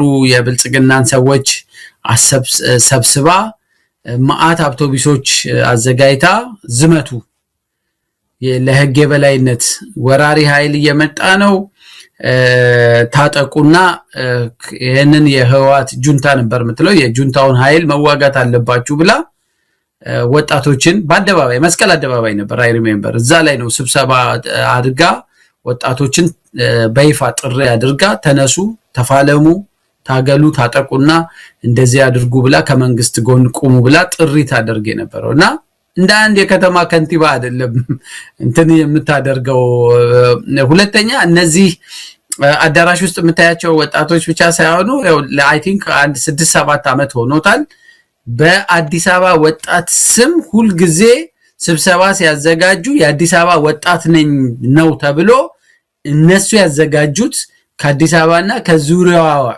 ቤትም እየሰጡ ኮንዶሚኒየም ያመቻቹ ያመጧቸው ማአት ወጣቶች አሉ እና የአዲስ አበባን ወጣቶች በተለይ እዛው ተወልደው ያደጉትን አብዛኛዎቹን ከየሰፈሩ እየተከታተሉ ብዙዎቹን በተለይ እንዲህ አይነት የአድዋ በዓል ላይ የተለያዩ ዝግጅቶች ላይ በድፍረት ወጥተው የሚናገሩትን አብዛኛዎቹን አስረው አዋሽ አርባ ድረስ ወስደው አሰቃይተው ምንም በቃ ባንዲራ ይዘህ ወጣሃል መስቀል በዓል ላይ ባንዲራ ይዛችሁ ጨፍራችኋል የአድዋ በዓል ላይ ጨፍራችኋል እየተባለ ተሰውረው አሁን በቅርብ ጊዜ ሁላችንም ድምጻችንን ስናሰማ የነበረው ብዙ ወጣቶች የአዲስ አበባ ወጣቶች ሆነው የነቃ ተሳትፎ ያላቸውን ብዙዎቹን አፍነው የት እንዳደረሷቸው ራሱ አይታወቅም የባዳነች ስር የሚመራው የአዲስ አበባ የጸጥታ ቢሮ ሊስት ይዞ ነው ከየቤቱ ከየሰፈሩ ትንሽ ኮሽ ሲል የአፍሪካ ህብረት ስብሰባ እንኳን ሊመጣ ሲል ቀድመው ነው ከሳምንት በፊት ከየሰፈሩ ወጣት እነዚህን የአዲስ አበባ የሚሏቸው ወጣቶች የሚሰበስቡት አንድ እሱ ነው ሁለተኛ ካሳንቺስ ፈርሷል 4 ኪሎ አካባቢ እነዛ የአዲስ አበባ ልጆች የሚታወቁባቸው ሰፈሮች በጠቅላላ ፈርሰዋል ጨርቆስ ፈርሷል ብዙ የአዲስ አበባ ልጆች ሊመጡባቸው ይችላሉ የሚባሉ አካባቢዎችን ሁሉ አፍርሰው የአዲስ አበባ ልጅ በታት ነውታል እና አዲስ የአዲስ አበባ ልጅ ተብሎ የሚቀርብ አንድ ኃይል እና ዳነች አዘጋጅተዋል ፈጥረዋል ለፕሮፓጋንዳውም ለምኑም እዚህ ፕላትፎርም ላይ የሰበሰበቻቸው እና ሁሌ የሚሰበስቧቸው እነሱ ነው እንደውም አንድ ስም ነበራቸው ለማስታወስ እየሞከርኩ ያን ስም እንትና አላረኩም እንጂ የአዲስ አበባ ምናምን ብለው የሆነ በብልጽግና ስር የተደራጁ ወጣቶች አሉ አብዛኛዎቹ ከኦሮሚያ ክልል አካባቢ ያመጧቸው ወጣቶች ናቸው ለማንኛውም መሳይ እዚህ ያሉት ወጣቶች አይዘምቱ መልክቱ ለነዚህ አይደለም እነዚህ የብልጽግናን ጠርናፍ ይሄ 1-5 የነበረውን የኢህአድግ የአዲስ አበባን ህዝብ ጠርንፎ የያዘበትን ያኔ የሰው ጥረትም ስለነበረበት ኢህአድግ አንድን ሰው ለ5 የሰፈሩን ሰው እንዲጠረንፍ ነበር አሁን አንድ ሰው በ10 ሰው ሊጠረንፍ ይችላል የሰው የወጣት ችግር የለባቸው እነዚህ ናቸው እነዚህ አብዛኛዎቹ ለብልጽግና በየሰፈሩ በየመንደሩ ከፓርኪንግ ከአዲስ አበባ መኪና ፓርኪንግ ስራ አንስቶ በየቦታው አደራጅተው የደህንነት መታወቂያ ጭምር ሰጥተው እንደውም አንድ አጋጣሚ በዚሁ እንደው ሌላውም ሰው እንዲጠነቀቅ ቶሎ ልንገርና ወደ ዋናው እንትን እገባለሁ አንድ መሰራበት ቢሮ አሁን ቀጥታ እንትኑን ከተናገርኩ ሰውየው አደጋ ላይ ሊወድቅ ይችላል አንድ ህንጻ ስር ሁሌ ፓርኪንግ መኪና ያጸዳል ጫማ ያጸዳል ምን ይላል ዩኒፎርም አልብሰውታል ሊስትሮዎች ምናምን ሲነኩ ሁሉ ያ ሰው አይነካም ሁሌ እዛ ጋር ቁጭ ብሎ ነው የሚሰራው እና አንድ ቢሮ ውስጥ ዕቃ ተሸክሞ ይዞ ገብቶ አድርሶ የሚሰጣቸው መታወቂያ አለ ሁሌ ለፋይናንስ ሲስተም ያ ሰውዬ መታወቂያ የሚሰጣቸው አለ በሌላ ስም የሆነ ገሌ ምናምን የሚል ስም በደቡብ ስም ያን መታወቂያውን ሌላ ቀን ይረሳውና ተጣድፎ ቢዝነስ እንዳያመልጠው ከኪሱ ያገኘው መታወቂያ አውጥቶ ሰጥቷቸው በሉ ኮፒ አርጉና ስጡኝ ብሎ ሮጦ ይዞ ይሄዳል ያንን መታወቂያ ሲታይ ያ መንገድ ላይ ፓርኪንግ የሚሰራና ሊስትሮ የሚጠርገው ሰውዬ የቦሌ ክፍለ ከተማ የፖሊስ አጋዥ ኃይል የሚል መታወቂያ ነው በሌላ ሰው ስም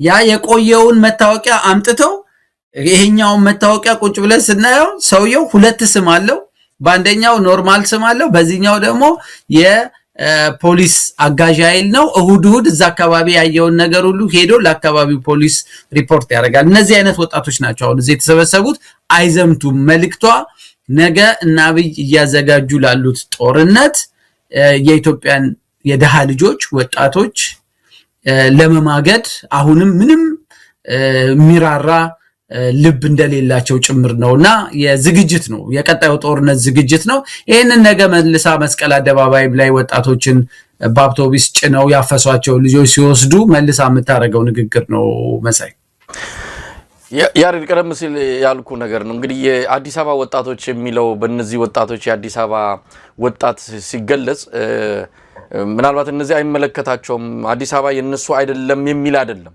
አዲስ አበባ የሁሉም ነች የነዚህም አሁን አዳነች የሰበሰበቻቸውም አዲስ አበባ የነሱም ነች እነሱ ግን አዲስ አበባ የኛ ብቻ ናት የናንተ አይደለም ብለው ከልለው ሌላውን ባይተዋር ስላደረጉ ነው አዲስ አበባ የማን ነች የሚለውን ነገር በደንብ መነጋገር ካለብን በልኩ እንነጋገር ወደሚል የመጣ ነው ለማንኛውም የአድዋ ልጆች ናችሁ ያለች ነው እናንተ የአድዋ ልጆች አይደላችሁም ትላችኋለች የአድዋ ልጆች ምንድነው ተልኳቸው የአድዋ ልጆች እኮ ፏፏቴ አይደለም ተልኳቸው የአድዋ ልጆች ፎቶ የሚነሱበት ቦታ አይደለም ጭንቀታቸው የአድዋ ልጆች ለነገ ለልጆቻቸው የሚያተርፉት ሀገር እንጂ ፎቶ የሚነሱበት ሀገር ማቆየት አይደለም እስቲ እንስማቸው የአድዋ ልጆች ያለቻቸውን ምን ይያሉ እንደሆነ የዓለም ዱባይ ናት አዲስ አበባ ዓለም ላይ የምናየው ነገር እያየን ነው ክብር ከንቲባ ዱባይ ሄጄ የሚገርማችሁ ሼፊልድ ሄጄ ነበር እና ፏፏቴ ሳይ ፎቶ እየተነሳው የሄድኩበትን ዓላማ ረሳሁት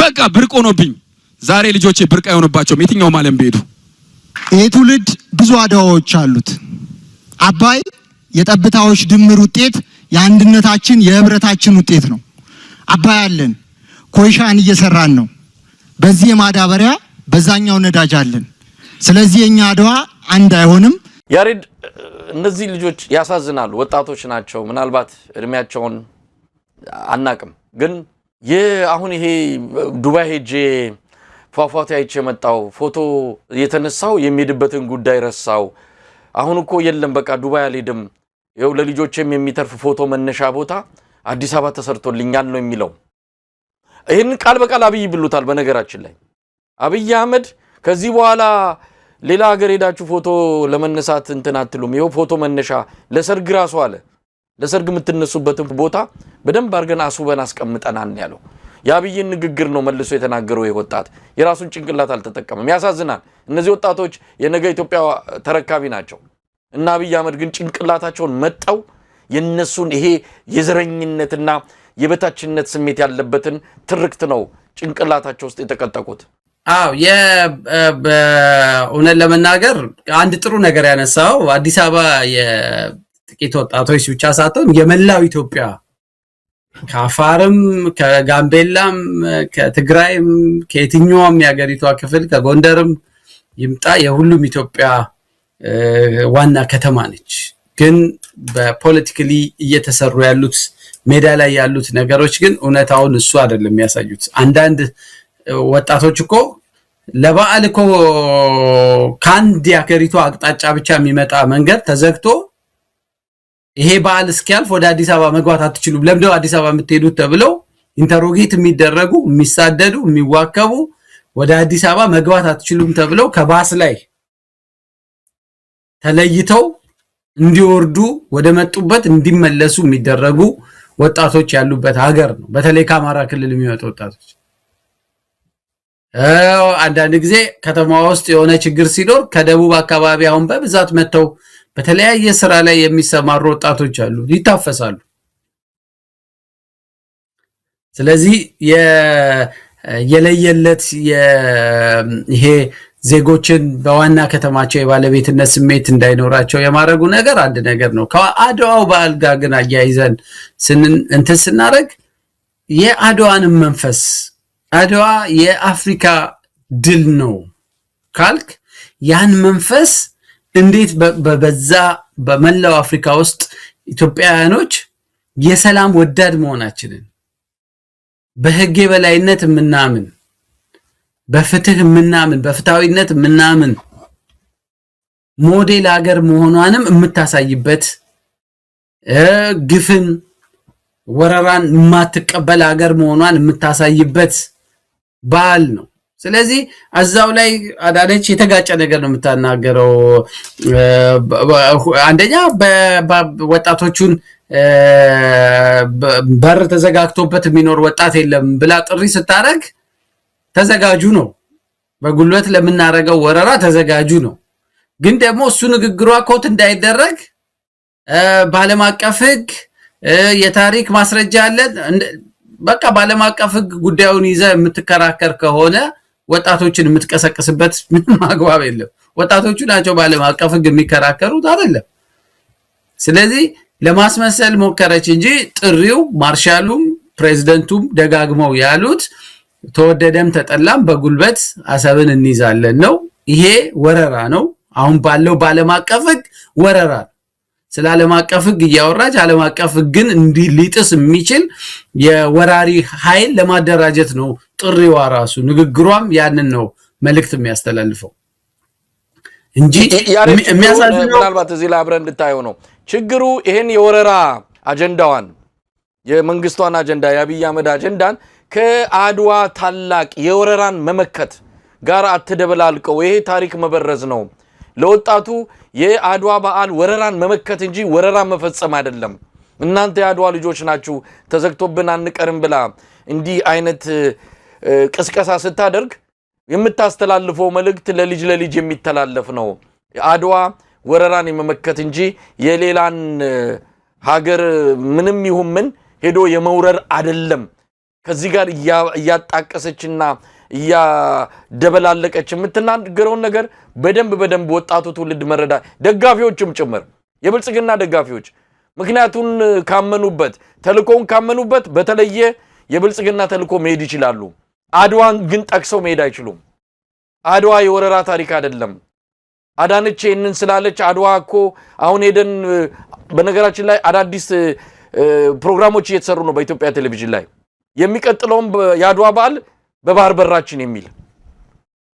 ስለዚህ አድዋንና የባህር በርን የማገናኘትና አድዋ ማለት የባህር በርን የማስመለስ አድርጎ ትውልዱ ዋጋ እንዲከፍል በብልጽግና አስተዳደር በብልጽግና አገዛዝ በኩል መርዛማ የሆነ ፕሮፓጋንዳና ትርክት እየተሰራጨ ነው ያለው።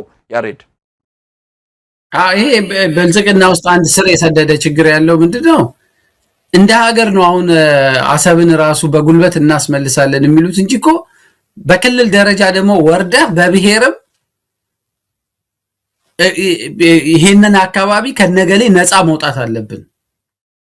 አብይ እኮ በቅርቡ ወለጋ ሄዶ የተናገረው ነገር ሊነጥቋችሁ ነው ስልጣናችንን እና የተለያየ ሌየር ለብሰው ነው የሚጫወቱት። ኦሮሞ ሆነው የኦሮሞ ህዝብ አዛኝ መስለው የኦሮሞ ህዝብ መሬት የኦሮሞ ህዝብ ጥቅም ተነክቷል ካሉበት ጉዳይ ላይ በጠቅላላ ሌላውን ነን ኦሮሞ የሆነውን ኢትዮጵያዊ አደጋ ላይ ሲጥሉት ታያለ። እግራቸው ስር በተደጋጋሚ እዛው ኦሮሚያ ክልል ውስጥ ሰዎች በእምነታቸው ብቻ የኦርቶዶክስ እምነት ተከታዮች፣ የአማራ ብሔር ተወላጆች፣ የደቡብ የተለያየ የጋሞ ተወላጆች፣ የወላይታ ተወላጆች ሲጨፈጨፉ ሲገደሉ አንዲት ዘለላምባ አውጥተው አዘናቸውን እንኳን የማይገልጹ ሰዎች ናቸው። ለኔ የአድዋ ድል የገባው ኢትዮጵያዊ ፖለቲከኛው መሪ እንኳን ብዙ ሰው እሱ በሚያስተዳድረው ቦታ ያለቀ አይደለም የአንድ ኢትዮጵያዊ ህይወት ሊጨንቀው ግድ ሊለው ይገባል። እነዚህ ሰዎች እኮ እዛው አፍንጫቸው ስር ይሄው 7 ዓመት ሙሉ ዜጎች በማንነታቸው ተለይተው አያቶቻቸው ባቆዩት ሀገር መጤ እየተባሉ እኛ መንደር ነው የተገኛችሁት እየተባሉ ሲገደሉ ያንን ቁጭ ብለው የሚያዩ ሰዎች ናቸው። እና ይሄ የወረራ የመቆጣጠር ስሜት ውስጣቸው እንትን ያደረገ ሰዎች ስለሆኑ የዚህ የከሚሴ የዛ አካባቢው በየጊዜው የምታያቸው በውስጥ የድንበር ጥያቄ ምክንያት የሚያነሷቸው ግጭቶች ሁሉ ይሄንን በኃይል የሚፈልጉትን አካባቢ የመቆጣጠር በጣም አደገኛ የሆነ ስሜት አለ። ያንን ነው በአድዋ ልክ በወርቅ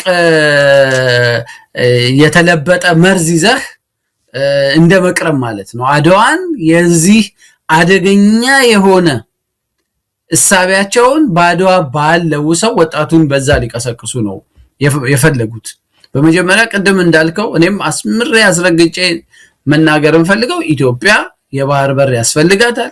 ኢትዮጵያ ያስፈልጋታል ብቻ ሳይሆን የባለቤትነት ጥያቄ ልታነሳ የምትችልበት ታሪካዊም ብዙ በቂ የሆኑ ምክንያቶች አሏት። ያንን ግን እያምታታህ በህግ በምናምን እያልክ አይደለም። ፍጹም ከተቻለ በስምምነት ዲፕሎማሲያዊ በሆነ ሁኔታ እሱን እያበላሸህ ጸብ እያጫርክ ባለም አቀፍ ህግ ደግሞ ለመሄድም አንድ ምልክት ሳያሳዩ የታለ ወይ ክስ መስርተዋል፣ ግልግል ጠርተዋል፣ በፕሮፓጋንዳ በሰላም መንገድ እናስመልሳለን ይሉሃል። በጦርነት ለማስመለስ ግን ሜዳ ላይ ዝግጅት እያደረጉ ወታደር እያዘጋጁ እንደዚህ አይነት ጥሪ እያደረጉ ነው የምታየው። እና የሚያደርጉት ነገርና የሚናገሩትም ነገር አንድ አይደለም። ግን እንዳልከው አድዋ የወራሪዎችን መንፈስ የተሰበረበት የማይገባውን የሚወር ኃይል ተንኳሶ የተመለሰበት እንጂ ኢትዮጵያ እንደ ሀገር በዓለም አቀፍ ደረጃ ለዋላይነቷ የተከበረን ሀገር ኦራለው በሚል በጉልበት መንፈስ አያይዘህ ወጣቶች የምትቀሰቅስበት ባህል አይደለም። እና ይሄ የባህሉንም መንፈስ የሚያኮስስ ጥላሸት የሚቀባ አደገኛ ሐሳቤ ነው። የሄዱበት ያሉት ንግግር ሁሉ አደገኛ መርዝ። እነዚህ ወጣቶች እንዴት ነው የሚረዱት ነው እንግዲህ ነገ በማናቸው መንገድ የኢትዮጵያ በኃይል ወራ እንግዲህ ጅቡቲንም ኑረራ ወደኋላ ታሪክ እየመዘዝን በቃ ድርድር አያስፈልግም ካል እየሄድን የትኛው ጋር ነው የሚያቆመው የኢትዮጵያን ድንበር የማስፋፋት ነገር? ስለዚህ አሰብ ላይ ያለንን ጥያቄ ፕሮፐር በሆነ መንገድ ሰላማዊና ህጋዊ በሆነ መንገድ ምንም አይነት ሙከራ ሳያደርጉ ወታደር እያዘጋጀህ ወታደር እየቀሰቀስክ የመከላከያ ባለስልጣናት በጠቅላላ እንዘምታለን በእርግጠኝነት እያሉ ቅስቀሳ እያደረጉ አዳነች በንግግሯ ውስጥ ያስገባቻቸው የሰላም ጉዳዮች ሁሉ ካፏ ላይ እንዳይወሰድ የውስጥ ሳቢያዋ ለመጠንቀቅ ያደረገችው ሙከራ ነው። ግን ምንም በዚህ እኔ ማንንም የሚያታልሉ አይመስለኝም። ያሬድ ቀደም ሲል እንዳልኩት የአዳነች አቤቤ ከዚህ ንግግሯ ውስጥ በተለይ በሰላም ካልሆነ ሁሉን ነገር ሞክረን ካልሆነ እኛ እኮ የአድዋ ልጆች ነን በሚል የተናገረችው ተቆርጦ ወጥቷል እና በጣም አስገራሚ ነው። ይሄንን ያስቀሩ አንዳንድ ሚዲያዎች ከነሱ ላይ ነው ያገኘሁት። አንዳንዴ ሲናገሩ አስተውሎ አይደለም የሚናገሩት። ሚዲያ ላይ የሚፈጥረውን እንትን ካዩ በኋላ ነው ሄደው ለሚዲያ ባለቤቶች ወይም ደግሞ ለሚዲያ ኃላፊዎች እየደወሉ ይሄን ነገር አውርዱት ወይም ቆርጣቸው አውጡት የሚባለው። እንዲህ አይነት ሳይረጋጋና መንግስት የመሆን አንድ ሀገር የመምራት አቅም ላይ ሳይደርስ ነው ብልጽግና ሀገር እየመራ እንደዚህ መከራ ውስጥ እየከተተን ያለው። ለማንኛውም የአዳነች ንግግር በታሪክም በአርካይቭም ተመዝግቦ የሚገኝ ጉዳይ ነው። ያሬድ ብዙ ነገሮችን ልናነሳ ቀደን ነበረ ካለን ሰዓት አንፃር ሌሎቹን ልንመለከት አልቻልንም። ስለዚህ በተለይ በዚህ በመካከለኛው ምስራቅ ያለውን ሁኔታ ልንመለከት ፈልገን ነበረ። የሰዓቱ ሁኔታ ከዚህ በላይ ሊያራምደን አልቻለም። በአርሲ ውስጥ እየተካሄደ ያለውን ጭፍጨፋ የተመለከተው በዚህ ላይ አጭር አስተያየት ስጥና ምናልባት በሌላ ጊዜ እንመጣበታለን። በሌሎች ዝግጅቶችንም የምንመለስበት ይሆናል። ግን የአርሲውን ጉዳይ በተመለከተ ምን እያልክ ነው ያሬድ? ኢትዮጵያ ታማለች። እንግዲህ የአድዋ ልጆች አርሲ ላይ እየተመቱ ነው፣ እየተገደሉ ነው፣ እየተጨፈጨፉ ነው። እነዚህ የአድዋ ልጆች ናቸው። የአድዋ ልጆችን አብይ አህመድ በዚህ መልኩ ነው መቆሚያ መቀመጫ ሳጥቷቸው እኛ የአድዋ ልጆች እያለ በአድዋ ታሪክ ላይ የሚሳለቀው። እስቲ ምን ማለት ይችላል አርሲ ውስጥ እየተደረገ ያለውን የኢትዮጵያ ኦርቶዶክስ ተዋሕዶ ቤተክርስቲያን ምዕመናንን ግድያ? ቴንክ ዩ መሳይ ይሄን ነገር ስላነሳ እኔም ደጋግሜ ጽፌበታለሁ። ይሄ የመጀመሪያ ጭፍጨፋ አይደለም። በማንነት ላይ ያተኮረ የኦርቶዶክስ እምነት ተከታይ የሆኑ ሰዎች ላይ በብዛት የቤተክርስቲያኗ አገልጋዮች ላይ አብረዋቸው ወዳጅ ሆነው የቆሙም ሰዎች አንድ ሙስሊም ለምሳሌ የተገደለበትን ሁኔታ ባላቅም እዛ ውስጥ እንዳለ ታያለህና ይሄ ግን በኦሮሚያ ክልል ውስጥ ዛሬ ሳይሆን ባለፉት 7-8 ዓመታት ሆን ተብሎ ዝም ብሎ ተራ ኢንሲደንት አይደለም መሳይ ቤተክርስቲያናቶች ይቀጠላሉ ንዋየ ቅዱሳናት ይዘረፋሉ የቤተክርስቲያን አገልጋዮች በመንግስት የጸጥታ አካላት ይዋከባሉ ይታሰራሉ የጾታዊ ጥቃት የደረሰባቸው ቀሳውስት በፖሊሶች በልዩ በኦሮሚያ ልዩ ኃይል የመደፈር ወንድ ፖሊሶች ቄሶችን በጣም በኢትዮጵያ እንትን ውስጥ እንዲህ ያለን ነገር ማሰብ ያስቸግራል እንዲህ አይነት ዘግናኝ ድርጊቶችና ተከታታይ ጭፍጨፋዎች የተፈጸሙበት ክልል ነው አንድም ጊዜ የክልሉ መንግስትም የፌደራል መንግስትም አንደኛ ድርጊቱን ለማስቆም ሁለተኛ አጥፊዎችን ለመቆጣጠር ጥበቃ ለማድረግ ምንም አይነት ሙከራ ሲያደርጉ አታይም እንደውም አንዳንድ ጊዜ ተደጋጋሚ ጥቃት የተደረገበት ቦታ ላይ ለህዝቡ ጥበቃ የሚያደርጉ የመከላከያ ሰራዊትን ሆን ተብሎ ከቀናቶች በፊት ከቦታው እንዲነሱ ይደረግና ልክ እነሱ እንደተነሱ ጥቃቶች ይደርሳሉ ስለዚህ ለኔ ሌላ ኃይል ነው ይሄን ጥቃት የሚፈጽመው ብሎ ለማመን በጣም ይቸግረኛል ካገዛዝ ስርዓቱ ባህሪ በተለይ ደግሞ ኦሮሚያ ክልል ውስጥ ካለው ሁኔታ ገዳይ ስኳድ አደራጅተው ብዙ ወንጀል የሚፈጽም ስርዓት ስለሆነ እኔ በኦርቶዶክስ ቤተክርስቲያን ላይ ያነጣጠሩት ጥቃቶች ቢያንስ ከክልሉ መንግስትና ከክልሉ ልዩ ኃይል ጋር በቀጥታ የተያያዙ እንደሆኑ አርጌ ነው ያሉት መረጃዎች ለኔ የሚያሳዩኝ እሱን ስለዚህ ኢትዮጵያኖችን በገዛ ሀገራቸው ለምን የዚህ እምነት ተከታይ ሆንክ ብለህ ያሳደድክ እንዴት ከዚህ ብሔር መጣ ይያልክ ያሳደደ የሚገድል ወይም ደግሞ እንዲገደሉ ለጥቃት እንዲጋለጡ የሚያረግ መንግስት ስለ አሰብ አስመላሽነት ጥብቅና ቢቆም ስለ አድዋ ለማውራት እኔ ሞራሉም አቅሙም ያላቸው አይመስለኝምና ዛሬ ኦሮሚያ ውስጥ የሚፈጸሙት ወንጀሎች ኢትዮጵያ ውስጥ በጠቅላላ ደግሞ እየደረሱ ያሉት የሰብአዊ መብት ጥሰቶች በጠቅላላ ፌል ካደረገ የመንግስት መዋቅርና የመንግስት አስተዳደር የመነጩ ናቸው ሌላ ምንም የምንሰጣቸው የምናለባብሰው ነገር የለም ምንም ምክንያት የለም ፌል ያደረገ መልእክተ ቅዳሜም ላይ ጻፍኩት ፌል ባደረገ የመንግስት ነው ኢትዮጵያ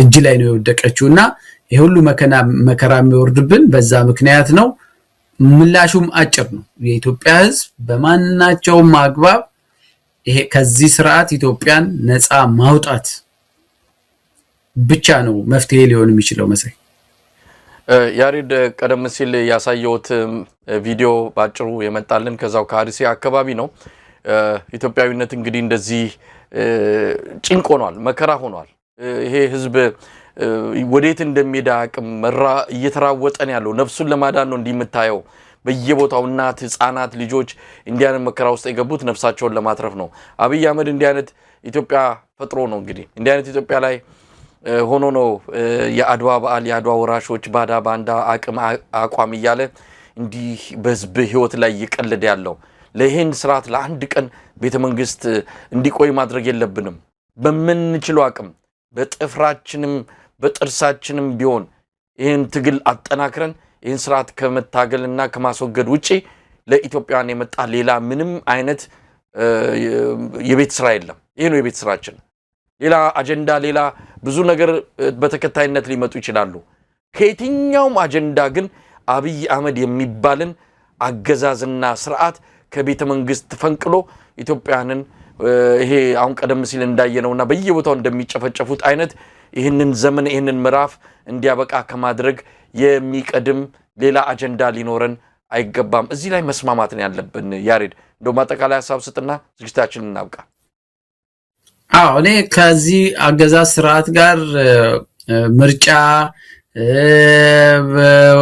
እንደው አሰብን እናስመልስ ሰላም እናውርድ ብሎ የመድከም ልፊያ ነው ምንም ትርፍ የማይገኝለት ልፊያ ነው የሚሆነው ለኔ ይሄን ስርዓት የኢትዮጵያ ህዝብ በማናቸውም መንገድ በህዝባዊ እምቢተኝነትም ተደራጅቶ አገሩንም ለማዳን ራሱንም ለማዳን ልጆቹንም ከቀጣይ እልቂት ለማዳን ይሄን ስርዓት የኢትዮጵያ ህዝብ በቃ ሊለው ይገባል በሁሉም መንገድ እና ለዚህ ደግሞ የኢትዮጵያ ህዝብ አንደኛ እኔ አሁን ለኢትዮጵያ ህዝብ የዚህን ስርዓት ገበና መናገር እኔ ሁሉም ሳይቀር በየቤቱ አሁን ሶሻል ሚዲያ ላይ ቲክቶክ ላይ እየወጡ በቃን አቅቶናል መኖር አልቻልንም ይሄው ንግድ ቤታችንን ዘጋን እንደዚህ ያረግን ይያሉ ሰዎች ያለቅሳሉ በተናጠል በየቤታቸውም ያለቅሳሉ ትልቁ ችግር ለሰላማዊ እምቢተኝነት የሚያደራጀው ኃይል ስላጣ ይመስለኛል እና እኔ የፖለቲካ ኃይሎችም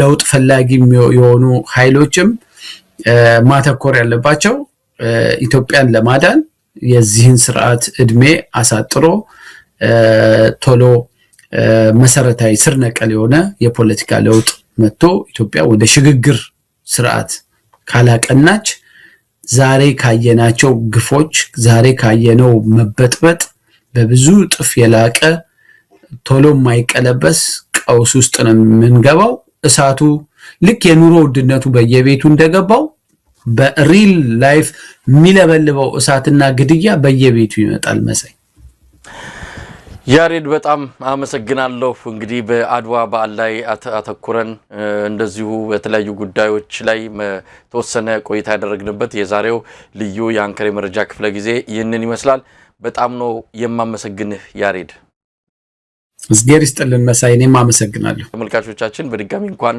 ለ130ኛው ዓመት የአድዋ በዓል መታሰቢያ ያደረሳችሁ በማለት ዝግጅታችንን እናበቃለን ኢትዮጵያ በክብር ለዘላለም ትኑር ጤና ይስጥልን